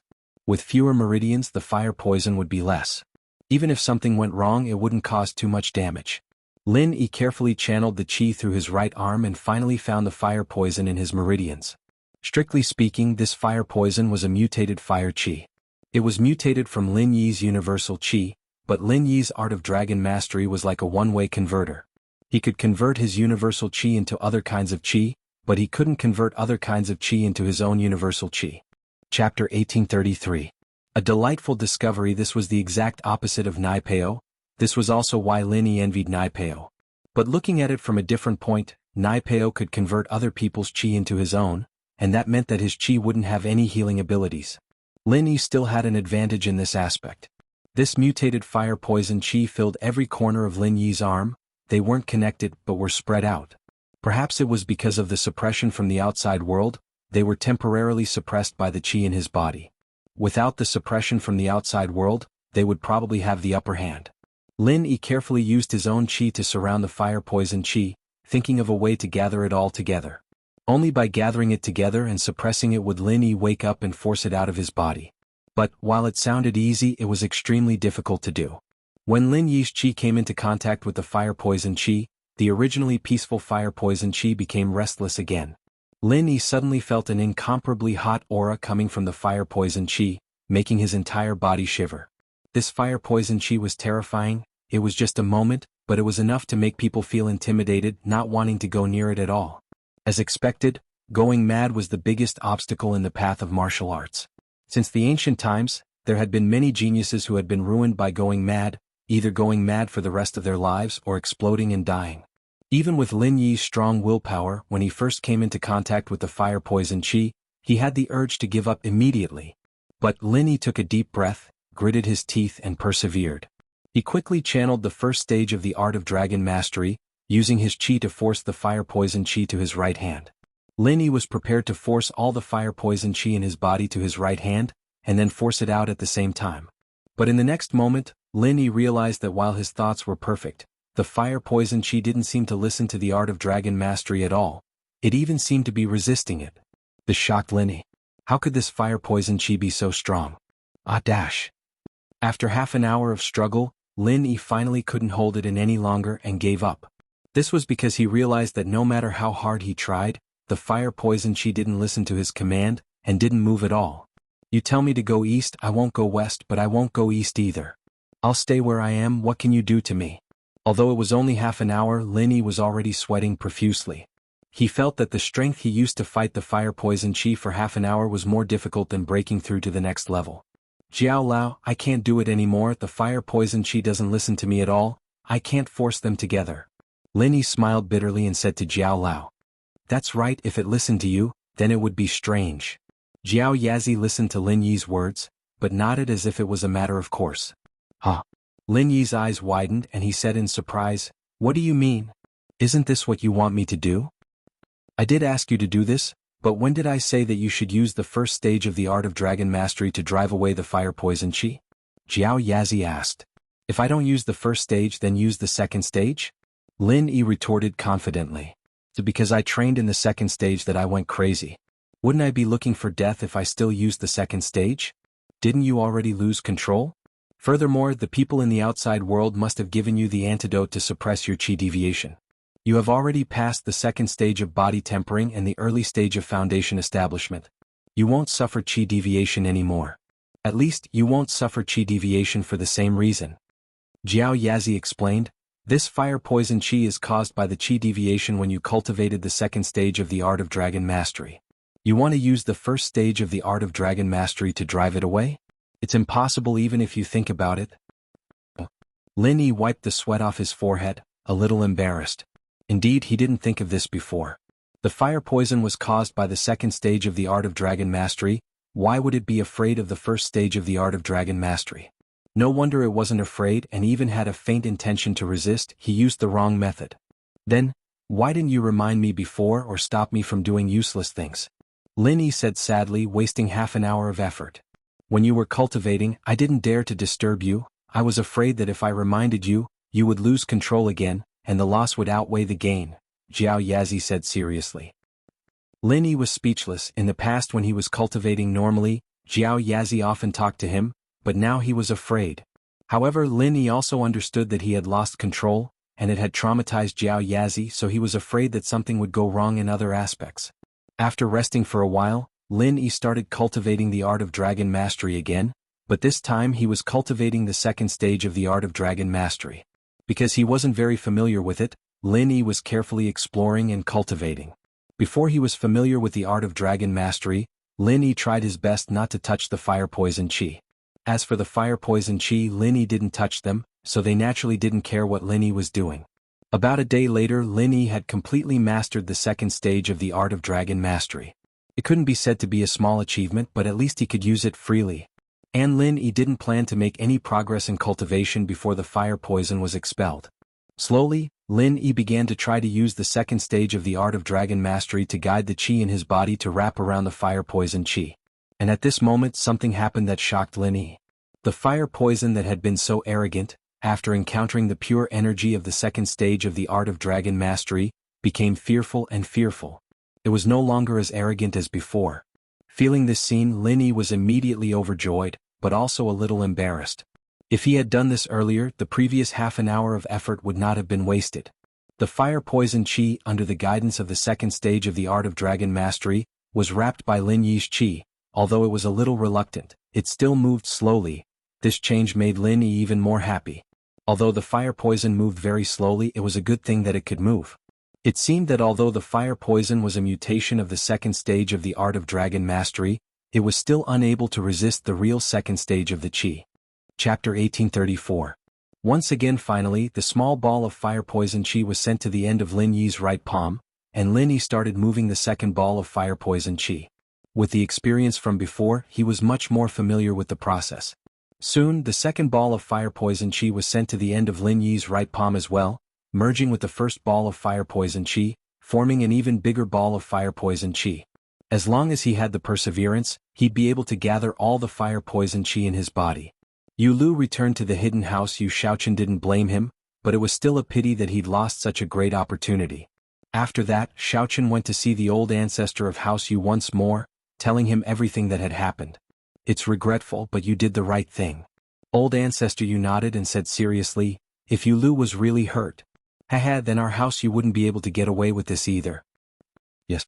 Shaochen nodded, but giving up on the search for Lin Yi just like that, isn't that a bit of a waste?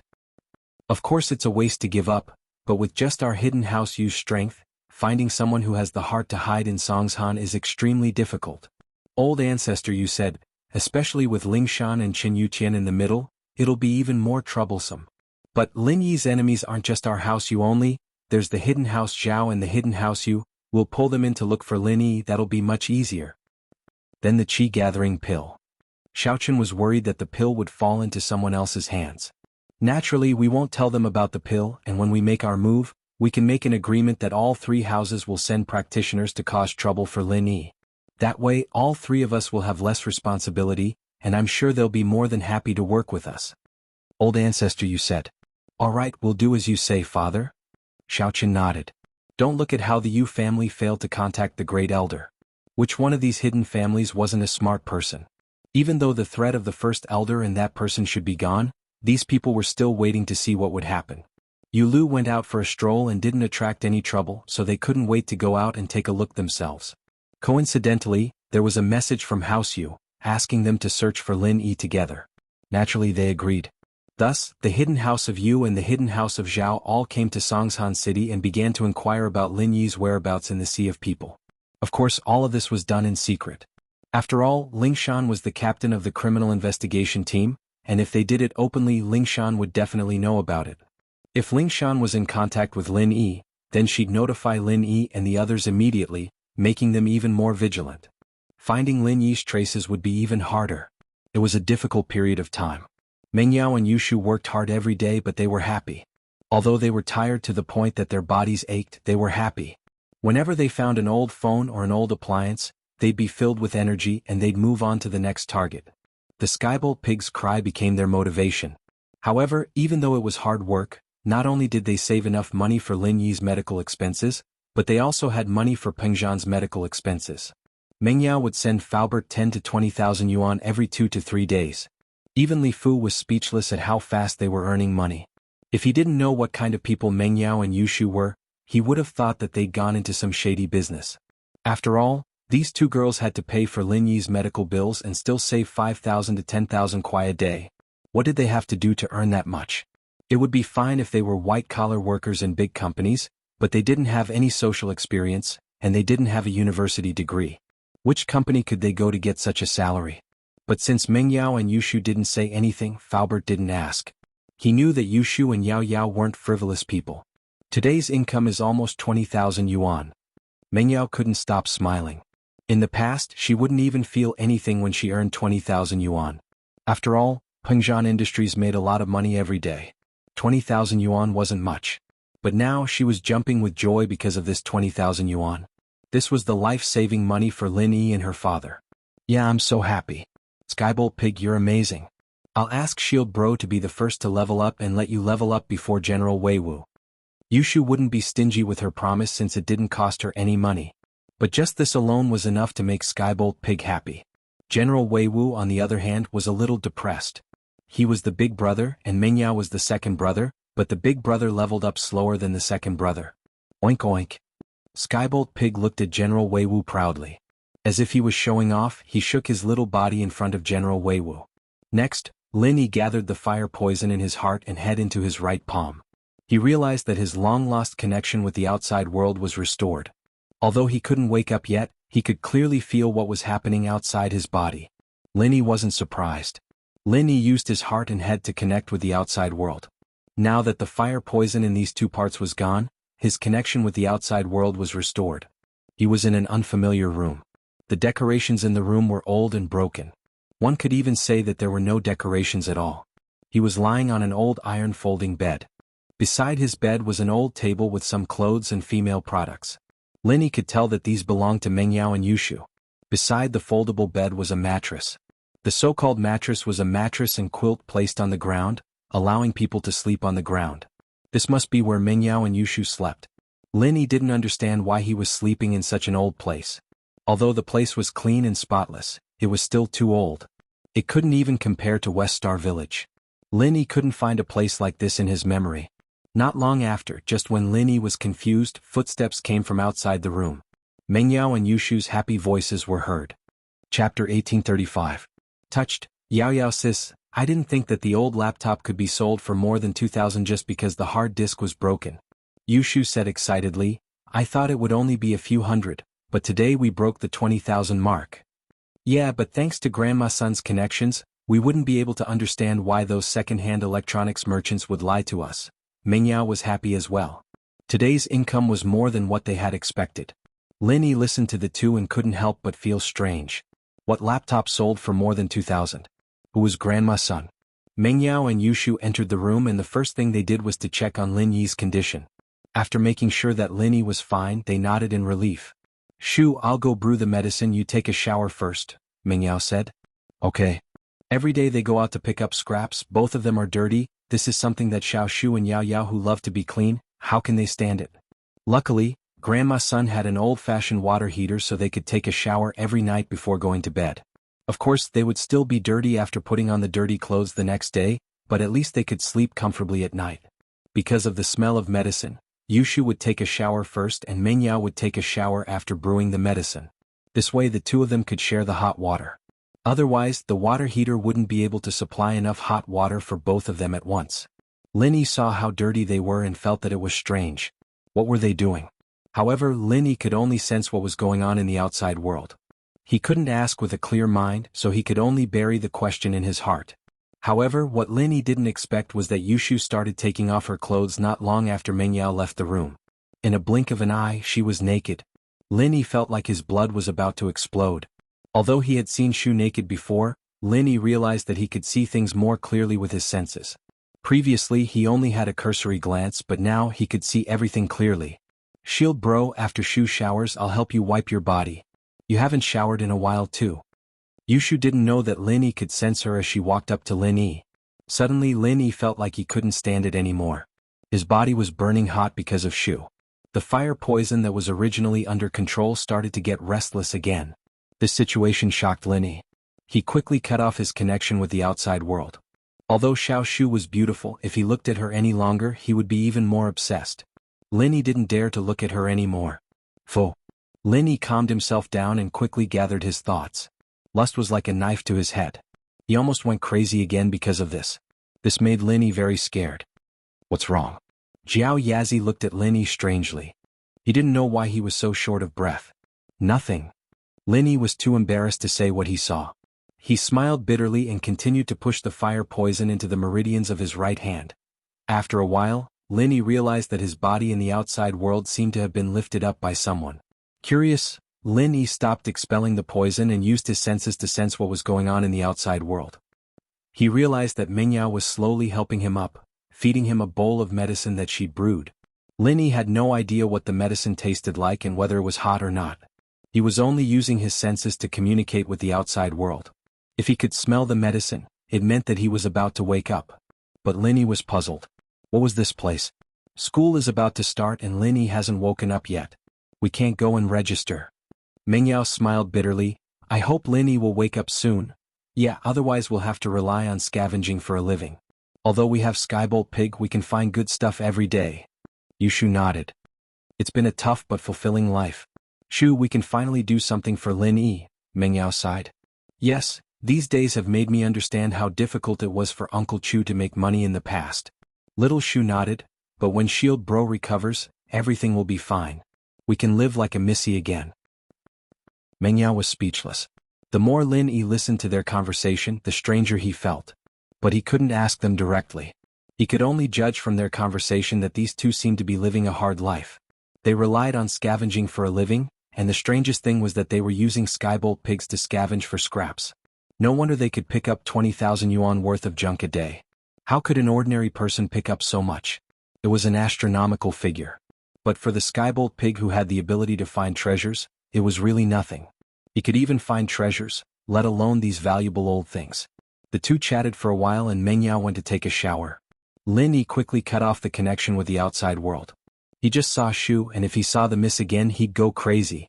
After a while, Mingyao finished her shower and came back with a basin of water. Together with Shu, she wiped Lin Yi's face and hands. As for the other parts of his body, they didn't touch them. Shu was embarrassed, but the mist didn't. The days passed by peacefully, and Lin Yi slowly got rid of the fire poison in the other meridians besides his head and heart. The effects were very obvious, and Lin Yi believed that it wouldn't be long before he woke up if he kept working hard like this. In this period of time, Lin Yi also understood one thing: why Mingyao and Yushu were here. Through their intermittent conversation, Lin Yi understood that Peng Zhan and Fatty Lai were both bankrupt. Not only did they lose their source of income, but there was also House Yu's sixth Yu who wanted to kill him. So they could only live in Grandma Sun's house every day and scavenge for a living. Luckily, no one would pay attention to these girls who scavenge for scraps, and Yu Lu and the others wouldn't even think that the former miss would do such a thing. Mingyao and Yushu's attentive care touched Lin Yi immensely. He didn't think that the misses would be willing to put in so much effort. Target equals _blank. Chapter 1836. Ice Palace and Snowy Valley Ice Palace. The Ice Palace didn't have a channel like the Dark Shadow Group, and their friendship with the Hidden House Tang was broken, but the fact that Lin Yi had gone mad was something that all the hidden houses knew about, and it still reached Bingtong's ears. Ice Palace Master, do you think we should help? Little Qing told Rock Candy immediately after receiving the news. Help? Help with what? Bingtang humphed. Don't tell Xiao Xiao about this. Then? What if Lin Yi gets into danger? Qing paused. Danger?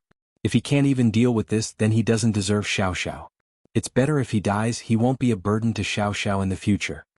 Bingtang rejected Qing's suggestion. Actually, there was something she didn't say and was too embarrassed to say it. If Lin Yi was this weak, how could he want her to be his little wife? Bingtang held a grudge against Lin Yi for teasing her back then. She was a heaven-class late-phase peak master, the head of an ancient sect. She was actually teased by an earth-class early-phase master, and he even threatened to make her his little wife. Therefore Bingtang was very vengeful. If you're so strong, then you should face it yourself. Qing shook her head and didn't say anything else. After all, Bingtang was the head of the Ice Palace, and Xiao Xiao hadn't become an inheritor yet. Snowy Valley. The Grand Elder finally realized that something was wrong. Although Tang Yun tried her best to hide that she'd forgotten about Lin Yi, how strong was the Grand Elder? Tang Yun was just an inheritor who had just received the inheritance. She didn't have the slightest bit of strength. It could only be said that the current Tang Yun wouldn't have to face any obstacles on her path of training. The bottleneck that other people faced during training was no longer a problem for Tang Yun. Receiving the inheritance meant that she had the body of a Sky-class late-phase peak. She could take another step forward, and so Tang Yun only needed to train step by step, and she would be able to reach Sky-class late-phase peak. Of course, Tang Yun was still too naive in the Grand Elder's eyes. It didn't take long for the Grand Elder to notice her weakness. "You didn't use the forgetfulness herb?" The Grand Elder's heart skipped a beat as he looked at Tang Yun, shocked and angry. I didn't." Tang Yun shook her head. She didn't want to hide it anymore. The Grand Elder looked at Tang Yun with grief and indignation, but he didn't know what to say. Lin Yi had already left. Even if he could make another bottle of forgetfulness grass, it wouldn't have any effect on Tang Yun without Lin Yi's blood. So even if the Grand Elder was angry, there was nothing he could do to remedy the situation. Sigh. After the grief and indignation, the Grand Elder couldn't help but let out a long sigh and said, "You gave Lin Yi the medicinal liquid of the senseless grass?" "Yes, I want him to forget me. I don't want him to see my heartless face. It'll be very painful for him." Tang Yun nodded and said firmly, "Why didn't you say so earlier? If you want, I will prepare another portion of the Forgotten Love Grass medicinal liquid for you." The Grand Elder helplessly shook his head and said, "No, I won't drink it. I want to remember him forever. I want to remember the days we spent together. This will be the most precious memory in my life. I don't want to forget it." Tang Yun shook her head and said, "These days will never come again. I will keep it in my heart forever. No one can take it away." Tang Yun said firmly. The Grand Elder couldn't help but be moved. She had already experienced how strong this seemingly weak girl's character was. She was able to kneel in the snow for 15 days, and she did it with the thought of dying. This tenacity was not something others could compare with. So, the Grand Elder knew that she didn't need to persuade her. Tang Yun had already made up her mind. There was no point in persuading her. Moreover, now that there was no danger of Lin Yi going crazy, the Grand Elder and the others were begging Tang Yun. If Tang Yun gave up and stopped practicing, then it would be too late for the Grand Elder to cry. But you have to know that if you have feelings in your heart, the path of practicing the heartless spell will be full of obstacles and thorns. You might even lose your mind. It is extremely difficult. The Great Supreme Elder sighed, "It is for your own good that I let you consume the heartless herb's medicinal liquid. I know, but I appreciate Senior's kindness. I think I should be able to control the demon in my heart." Tang Yun said, "After all, the inheritor's path of practice will be smooth. Moreover, didn't the founder of the sect not use the forgetfulness herb to reach the Great Tao?" The Grand Elder couldn't help but smile bitterly. She waved her hand and said, "Forget it. You have the hidden ice heart jade bone physique. Just like the founder of the sect, you can't be judged by common sense. Let's not mention this in the future." "Thank you, Senior." Tang Yun was overjoyed. As long as the Grand Elder didn't force her to forget Lin Yi, it would be fine. As for the way Tang Yun addressed the Grand Elder, she called her Senior instead of Master. After all, although the Grand Elder taught Tang Yun the heartless arts, it was nominally a disciple on behalf of the founder. Tang Yun's future position would also be the Grand Elder, an existence that was on par with the Grand Elder like Sydney. So, she really didn't dare to call her Master. She could only replace it with Senior. Once Tang Yun advanced to the peak of the late phase of Heaven class, they would be the same generation. "Your parents have already gone to the Snow Valley. They have just settled down. You can go and see them when you have time to practice." The Grand Elder said. "What? Mom is already here?" Tang Yun was even happier after hearing that. "Yes, they are currently resting in the guest room. I have already arranged a separate courtyard for them. Once the cleaning is done they can move in," the Grand Elder said. The Great Elder said, "Your birth mother and adoptive mother's physique is also very special. They belong to the normal ice physique. Although they are married women, if they are trained with the unique ice element mental cultivation method of the Snowy Valley, they will definitely reach the mystic class in their lifetime. Their lifespan will also be greatly extended." "Thank you, Grand Elder." Tang Yun heard this news and was surprised and happy. After thanking the Grand Elder, she quickly ran towards the guest room. Looking at her disappearing figure, the Grand Elder sighed helplessly. She muttered to herself, "Ice Heart Jade Bones, the heartless arts is to cultivate the heart. She is so concerned about family and love, how can she be heartless?" However, Tang Yun was the only hope of the Snow Valley. Although the Grand Elder was unhappy, she couldn't interfere with Tang Yun's cultivation. Otherwise, if Tang Yun stopped practicing, there would be nothing she could do. Target equals undercommit. Chapter 1837. True Identity West Star Village. Mo Kongwen bid farewell to Old Lin and prepared to return. Although Old Man Lin tried his best to persuade Mo Kongwen to stay for a few more days and had a few drinks with Old Man Lin, he still had to leave. He had completed his mission this time and successfully helped Lin Yi overcome the calamity. Therefore, it was time for him to go back and continue his secluded cultivation to break through that barrier. Old friend, I have to go now. Take care. Mo Kongwen smiled at Old Lin, who was standing at the entrance of the village.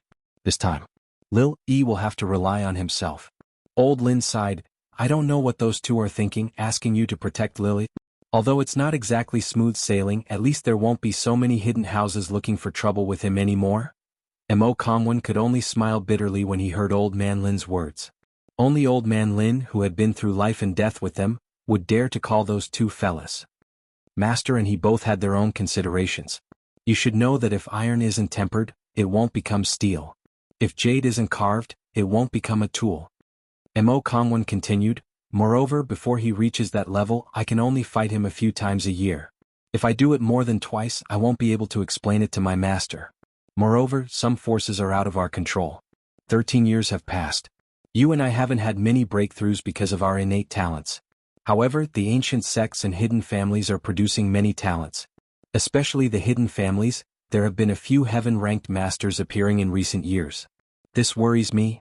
That's right, your worries are exactly what I'm worried about. The hidden aristocratic families are slowly getting out of control, but this is inevitable. Those two fellows aren't here anymore, and with just us two brothers, we won't be able to intimidate those heaven-ranked experts. Especially me. I can't leave yet. Old Lin smiled bitterly. But Master must have his reasons for making this arrangement. Mo Kongwen sighed. Actually, even he couldn't predict Lin Yi's fate. It was just like what was written in the ancient records. Once an ancient scroll was obtained, the person's fate would change.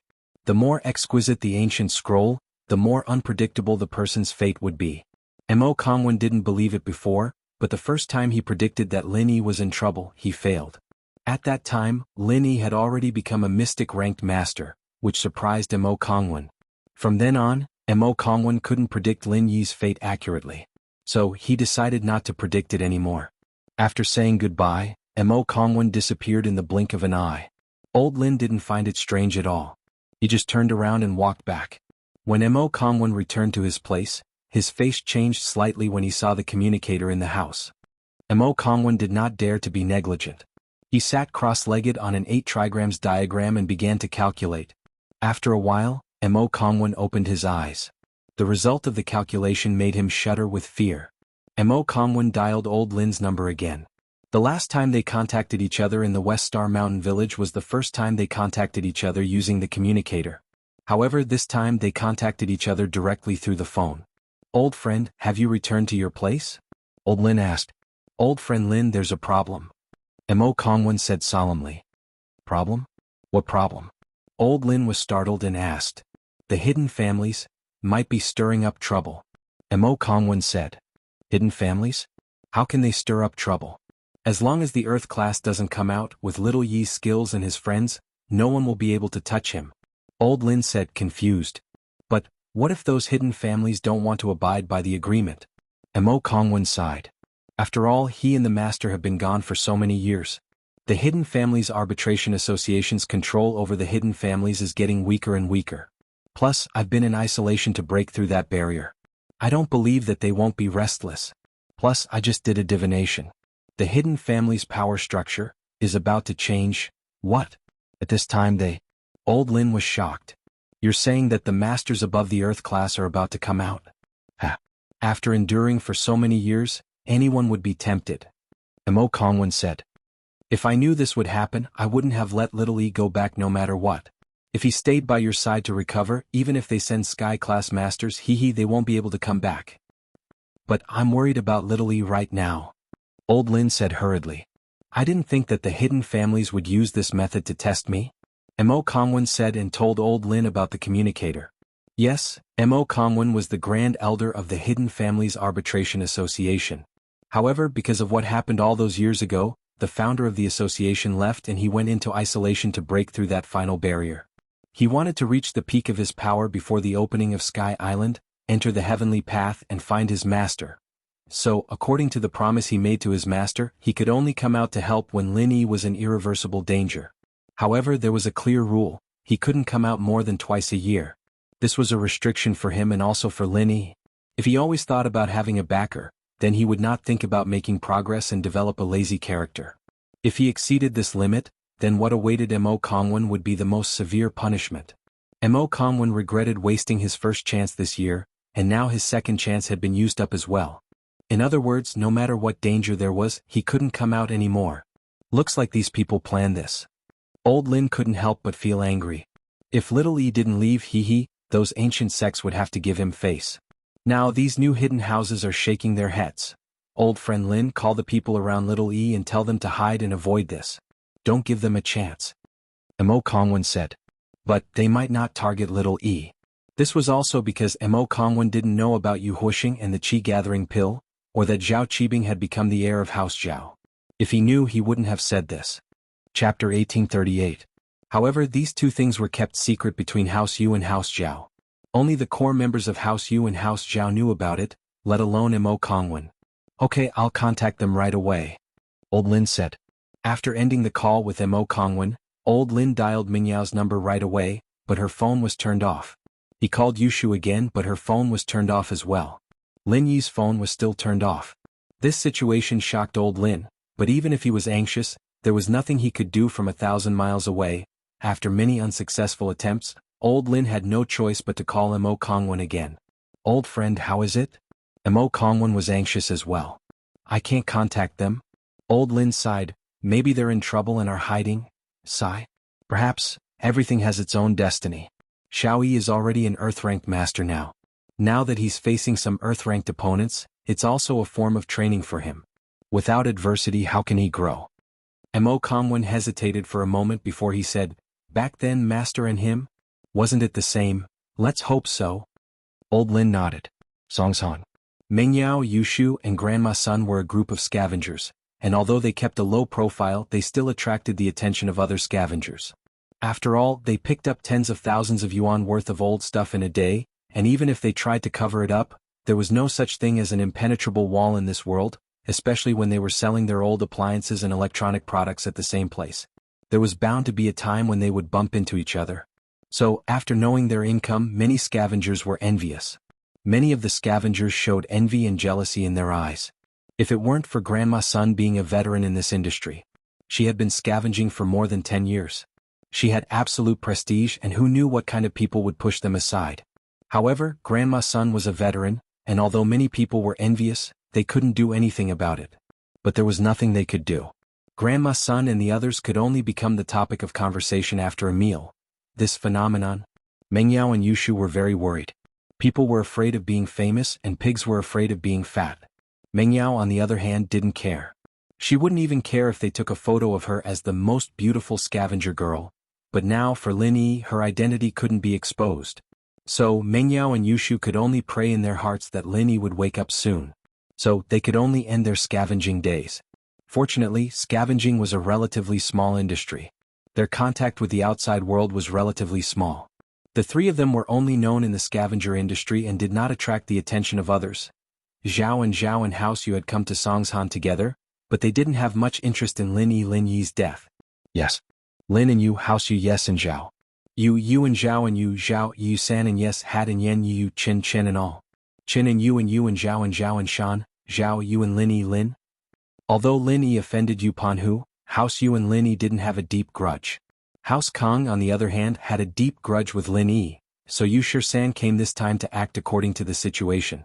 Before he left, Yu Jintian had already made it clear that if he could find Lin Yi, and if the hidden House Yu and House Zhao took action, then there was no harm in Yu Shisan joining in the fun. After all, he would be returning a favor to House Kong. If he killed Lin Yi, House Kong would be very grateful to the hidden House Yu and would work even harder to help the hidden House Yu earn more money. But if the other two houses didn't make a move, House Yu wouldn't be the first bird to stick out. House Yu, on the other hand, was different. After House Yu joined forces with House Zhao and House Yu, Yu Lu came to Songshan again. He was determined to get Lin Yi. Putting aside the fact that Lin Yi had destroyed the common House Yu, Lin Yi stealing the qi-gathering pill was enough for House Yu to make a move. As for House Zhao, they made a move this time because of the grudge between Zhao Qibing and Lin Yi. They were actually cooperating with House Yu to test the waters. In fact, this was also because Hidden House Zhao always felt that they owed Hidden House Yu, so when Hidden House Yu called, they went with the flow. As for Lin Yi, Elder Bai and Zhao Qibing naturally hated him. They wanted to get rid of him as soon as possible, so House Zhao sent an Earth class, and a very high-level one at that. Zhao Guang'er was the second-generation disciple of House Zhao, the same generation as the young master Zhao Guangyin. He was currently in Earth class late stage. The reason why they sent Zhao Guang'er out was because they wanted to kill Lin Yi once and for all, not giving him a chance to turn the situation around. But in the meeting of House Zhao, Zhao Qikuan had a different opinion. He didn't agree with sending a master to deal with Lin Yi. Elder Bai, that Lin Yi is so young and he's already in Earth class early stage. The power behind him must be very strong, and we House Zhao don't need to get involved in this mess. Let the Hidden House Yu and House Yu do it, or we can just send a random Earth class early stage. Zhao Qikuan said, Earth class late stage. House Zhao's strength is limited. We don't have enough masters of that level. What if something happens? Power behind him? Zhao Qibing smiled coldly. Why would he hide if he had a power behind him? Have you ever seen a disciple of an ancient sect go into hiding after going berserk? Under Yu Lu's pursuit, no one came out to support him? You call this having a background? Zhao Qikuan only wanted to stop House Zhao from doing this, but Zhao Qibing's words made sense. Alright, it's decided. I've already asked the head of the house and it's decided. Elder Bai waved his hand. If Lin Yi isn't killed, Qibing's business in Songshan will be affected as well. That's for House Zhao's money-making. Zhao Qikuan, you don't have to interfere. Elder Bai's decisiveness was also because of old Zhao's support. House Yu and House Zhao were in-laws, so naturally, House Zhao knew that House Yu had lost the qi-gathering pill and that Yu Huixing had blamed it on Lin Yi. And so, old Zhao wanted to use this chance to get rid of Lin Yi. That was the only way he could be at ease forever, knowing that the matter of him stealing the pill wouldn't be exposed. So, even without Zhao Qibing as a reason, Elder Zhao would still send the masters of the house to kill Lin Yi once and for all. This was also why House Zhao sent such a master. Target equals _ blank. Chapter 1839. Yes. Qikuan felt sorrowful. He didn't know what was so good about this Qibing that Elder Bai was so fond of him, supporting him like this. He tried his best, but his position and position in the house were far from Qibing's. He was able to attend the meeting because he'd passed the Ice Palace test and sent Qijio to the Ice Palace for training. That was why House Zhao had a higher opinion of him. But it wasn't possible for him to have a say in the family right now.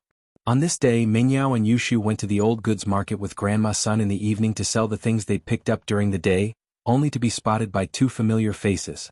Of course, they weren't very familiar with each other, but they'd met a couple of times. They were Boss Zhu and Qin Shi. They'd seen them at the beach and then at the mountain behind the resort. But Boss Zhu and Qin Shi were on the other side of the market, and Mengyao, Yushu, and Grandma's son were happily counting their money. They didn't notice that two familiar faces were looking at them in shock. Grandpa Zhu, aren't those two sisters Lin Yi Bro's rich friends? Why are they out here to scavenge? Qin Shi looked at Mengyao and Yushu curiously. Boss Zhu's eyes flashed with excitement as he said calmly, a lot of rich kids go out to experience life during the summer, maybe they're experiencing life. So that's how it is. Then should we go and say hello? Qin Shi nodded in realization. No need, you don't know them well, right? Lin Yi isn't here. Boss Zhu said. You're right, I don't know them well and Xiao sis isn't here. Qin Shi gave up on the idea. Shi, you go back first today, Grandpa Zhu has something to do today so I can't go home with you. Boss Zhu said calmly. Okay. Qin Shi didn't think much about it, Grandpa Zhu always had things to do. She was used to it, I'll go back first then, okay. Don't forget to work hard. Boss Zhu reminded. Don't worry Grandpa Zhu, I won't let you down. Qin Shi promised with a smile. Boss Zhu left the old goods market first, hiding behind a transport truck at the entrance. It wasn't long before Mengyao, Yushu, and Grandma's son came out of the market, and Boss Zhu followed right behind them. With Boss Zhu's Earth-class early phase strength, it was a piece of cake for him to hide from Mengyao and the others. On the way. After passing the pharmacy, Mengyao, Yushu, and Grandma's son entered the pharmacy. They wanted to get the medicine for Lin Yi. This is the prescription for the last treatment. I hope Shield Bro can wake up soon.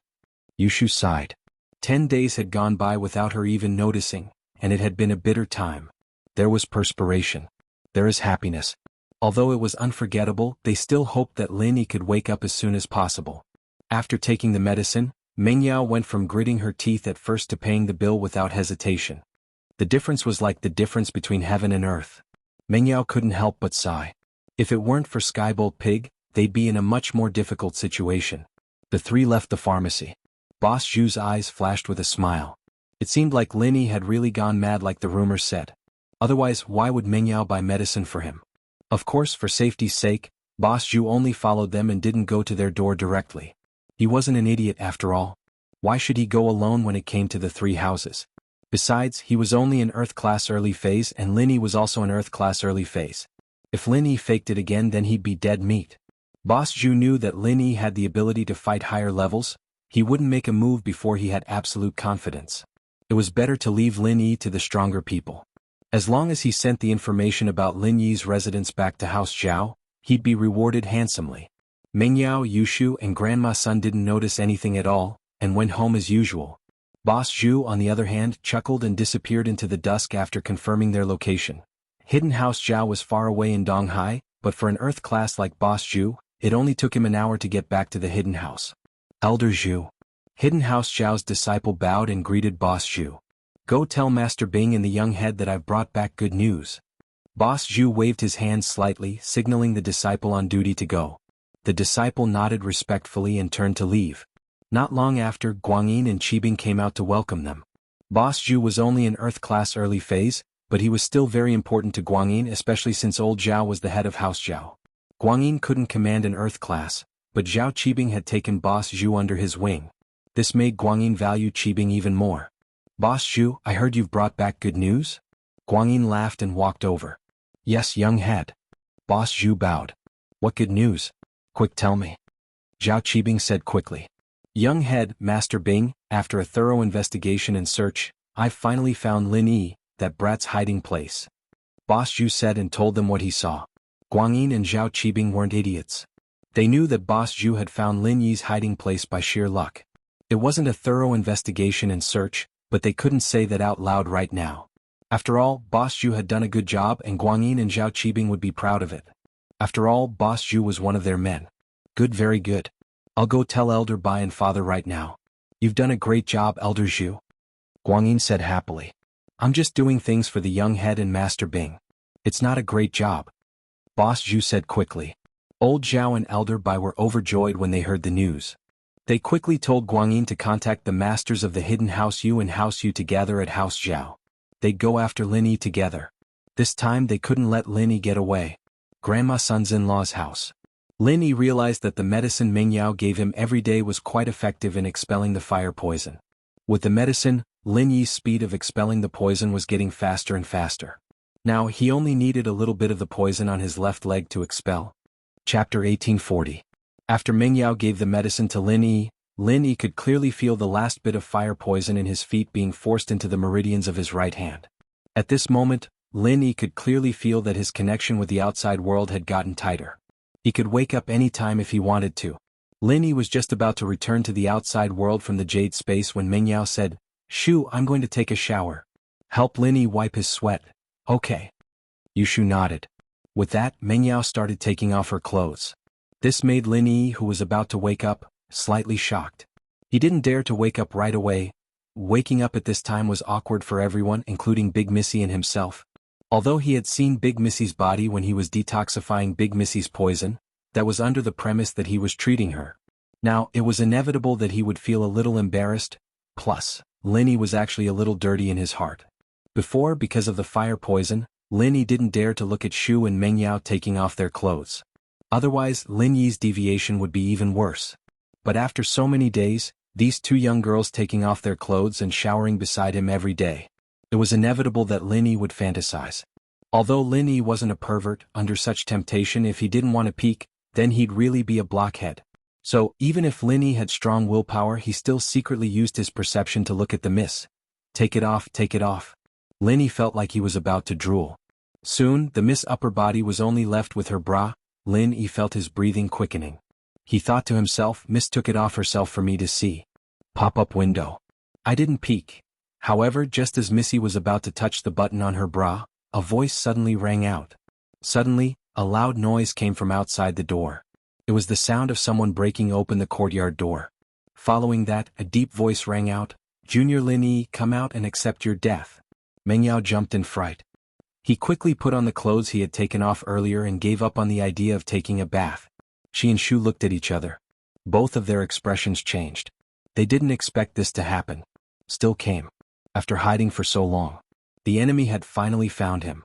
In actuality, Meng Yao and Yushu had been worried about being discovered by their enemies ever since the three of them became famous.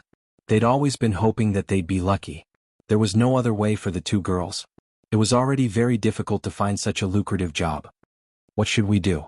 Yushu's heart tightened. Without Lingshan and Yutian's help, they wouldn't be able to bring Lin Yi out of here. I don't know. Let's wait and see.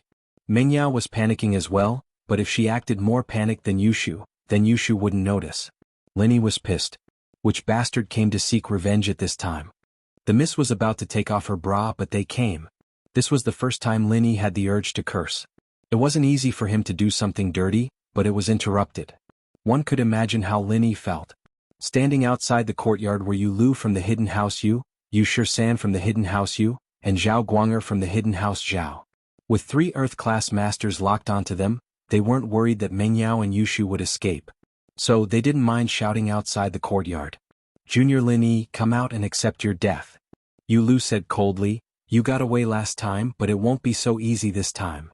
Yu Shisan, on the other hand, stood at the side and didn't say anything. He came here because of House Yu and House Zhao. If Lin Yi was really here, then he wouldn't mind helping Lin Yi, but if Lin Yi wasn't here, then he didn't want to lose face. An Earth class shouting in front of a commoner's house and making a mistake would be the biggest joke in the world. But Yu Lu was different. He came with a mission. He had to kill Lin Yi and get the chi-gathering pill. So he couldn't wait to speak up. Zhao Guanger, on the other hand, was even more anxious than Yu Lu. He was here to kill them, but Yu Lu beat him to it. Not far from the three there was an SUV with Kang Mingming, Zhao Qibing and Yu Huixing in it. The three didn't have much to do with each other, but after killing Lin Yi, they wanted to see Lin Yi's miserable state, so they came. But Yu Huixing, an Earth-class early phase, was hiding in the SUV with them, not going out to fight Lin Yi. This made Kang Mingming and Zhao Qibing look down on him. "Let's go out and see." Meng Yao was afraid that these people would hurt Grandma's son, so she pulled Yushu's hand and walked to the door quickly. These people were here for them and Lin Yi, and they couldn't let Grandma's son, who took them in, get hurt. "Haha, they're here. Where's Lin Yi?" Yu Lu saw Meng Yao and Yushu and was overjoyed. "Why are you looking for him? We don't have any grudges with you, we've never even seen you before, why are you chasing after us?" Meng Yao was panicking, trying to think of a way to stall for time, but she realized that there was nothing she could do even if she tried. "Of course I have a grudge with him. He's the one who destroyed the common house Yu, right?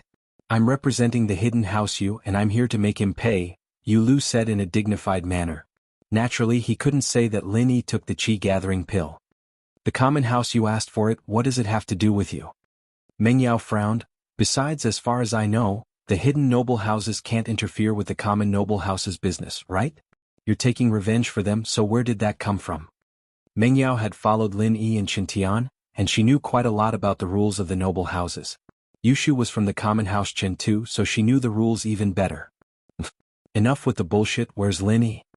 Yu Lu naturally didn't bother arguing with Meng Yao anymore, only him think coldly, "Hand over Lin Yi, I won't hurt you two girls or I won't go easy on you." "Lin Yi's in the hospital, he's not here," Meng Yao said, suddenly thinking of something. "He's going crazy with his training, we send him to the hospital?" "Sent to the hospital?" Yu Lu paused. "Don't listen to her, Lin Yi's here." Guanger, who'd been silent all this time, spoke up. "They even bought medicine for Lin Yi earlier, so let's not waste time with them. Let's kill these two girls first and then we'll go find Lin Yi." Target equals Undercommit. Chapter 1841. Nothing happened. Zhao Guanger's goal was to silence them. He didn't mind killing a few more people. As long as it was someone close to Lin Yi, they might know the truth. Meng Yao and Yushu didn't know what was good for them, so he killed them as well. He wasn't from the hidden house Yu and he didn't have those taboos. Woof woof. General Wei Wu saw the killing intent in Zhao Guanger's eyes and jumped in front of Meng Yao, ready to protect her and Shu. However, it wasn't strong enough. It was only a mystic late-phase peak. Although some offensive types of spirit beasts could fight against practitioners of higher levels, General Wei Wu was just an ancient spirit beast transformed from a normal dog. It naturally didn't have that kind of power. Mystic class spirit beast? Not bad, I want it. Yu Shisan spoke up as well. He was from the hidden house Yu, and they had a close relationship with the heavenly elixir sect. He knew the importance of ancient spirit beasts in elixir making. If the flesh and blood of an ancient spirit beast were to be melted into elixirs, there would be a lot of unexpected effects. If this ancient spirit beast was lucky enough to form an essence pill, then it would be a top-grade elixir-making elixir. Therefore, when he saw General Wei Wu, he wanted to keep this dog for himself. Of course, Yu Lu and Zhao Guanger had their own goals for coming here. They didn't care about a dog, and if Yu Shisan wanted it, then he'd give it to him. Their goals were more important. In the SUV the others were fine, but Yu Huoxing's face froze when he saw General Wei Wu. He was too familiar with this dog. In the tomb, it was this dog that chased away the spirit beast guarding the tomb. Furthermore, Yu Huoxing was a meticulous person who was afraid of death. He remembered every single person or thing that could pose a threat to him. He wasn't like an ordinary person who might not be able to recognize the difference between a dog and a dog, or who might have seen it before. After all, most animals were the same in the eyes of humans. Just like chickens, ducks, cows and goats, they were the same in the eyes of humans. It was just that Yu Huoxing was more careful. Of course, it was only when Yu Shisan called out Mystic Class Spirit Beast that Yu Huoxing remembered the Mystic Class dog beside the male thief in the tomb. But why was this dog here? Yu Huoxing frowned. Male thief Lin Yi, could it be? A bold thought flashed through Yu Huoxing's mind. Lin Yi was the male thief and the male thief was Lin Yi? Just how similar was the male thief's body to Lin Yi's? Yu Huoxing was very excited. He finally understood why Yu Bing admitted that Lin Yi had entered the tomb and had a qi-gathering pill with him when Yu Xiaochen asked him. At the time, Xiaochen had said that he'd ask Yu Bing in a vague manner, and perhaps because of that, Yu Bing misunderstood, thinking that Xiaochen already knew the truth, and that Xiaochen misunderstood even more, resulting in the current situation. At this thought, Yu Huoxing really wanted to throw his head back and laugh. Even the heavens were helping him. Lin Yi really had a qi-amassing pill. He really was a star of prophecy. To think that his random words would actually hit the nail on the head. What are you laughing at? Qibing looked at the giggling Yu Huoxing and asked, confused. No. Nothing. Yu Huoxing quickly retracted his smile. He couldn't let Qibing see through him. He said awkwardly, I'm just laughing. Lin Yi, that brat, is about to die, that's great. Yeah, that's great. Qibing thought that Yu Huoxing was talking about the pill being kept a secret, and so he gave him a knowing look and nodded. Kong Ming Ming, on the other hand, didn't know what was going on, but he knew that he was just a small House Kong. Although he had the support of House Yu, he wasn't on the same level as Yu Huoxing and Zhao Qibing. He could only watch silently as Lin Yi fell. Alright Lil, you take care of that dog, I'll take care of these two girls first. Lil, you go look for Lin Yi inside. Guang, evidently wanted to kill everyone here, leaving no one alive. Yu Lu frowned slightly. He remembered what the head of the house told him to not harm the people around Lin Yi. Yu Lu didn't know why, but he wanted to remind Zhao Guanger, but when he thought of the difference in strength between him and Zhao Guanger, he didn't stop him. After all, according to the division of strength, Zhao Guanger was undoubtedly the strongest. He had the strength of an Earth-class late phase. Yu Lu and Shisan, on the other hand, were only Earth-class mid-phase. Are you looking for me? There's no need to look inside, I've come out myself. A flash of shock passed through Lin Yi's eyes. He didn't think that the three people in front of him were all Earth-class, and one of them was even a Earth-class late phase. This made Lin Yi, who had just recovered, feel his heart clench. Even if he compressed a pure Qi bomb, he might not be able to deal with the three people in front of him. Besides, 3 pure Qi bombs would take up a lot of time. Lin Yi had already lost to Shisan last time, so Lin Yi naturally wouldn't make the same mistake. But Lin Yi could walk out calmly and face 3 masters at his doorstep. Lin Yi naturally wasn't an idiot. In Lin Yi's heart there was an even crazier thought. Lin Yi, you're fine? Zhao Guanger looked at Lin Yi, a little shocked.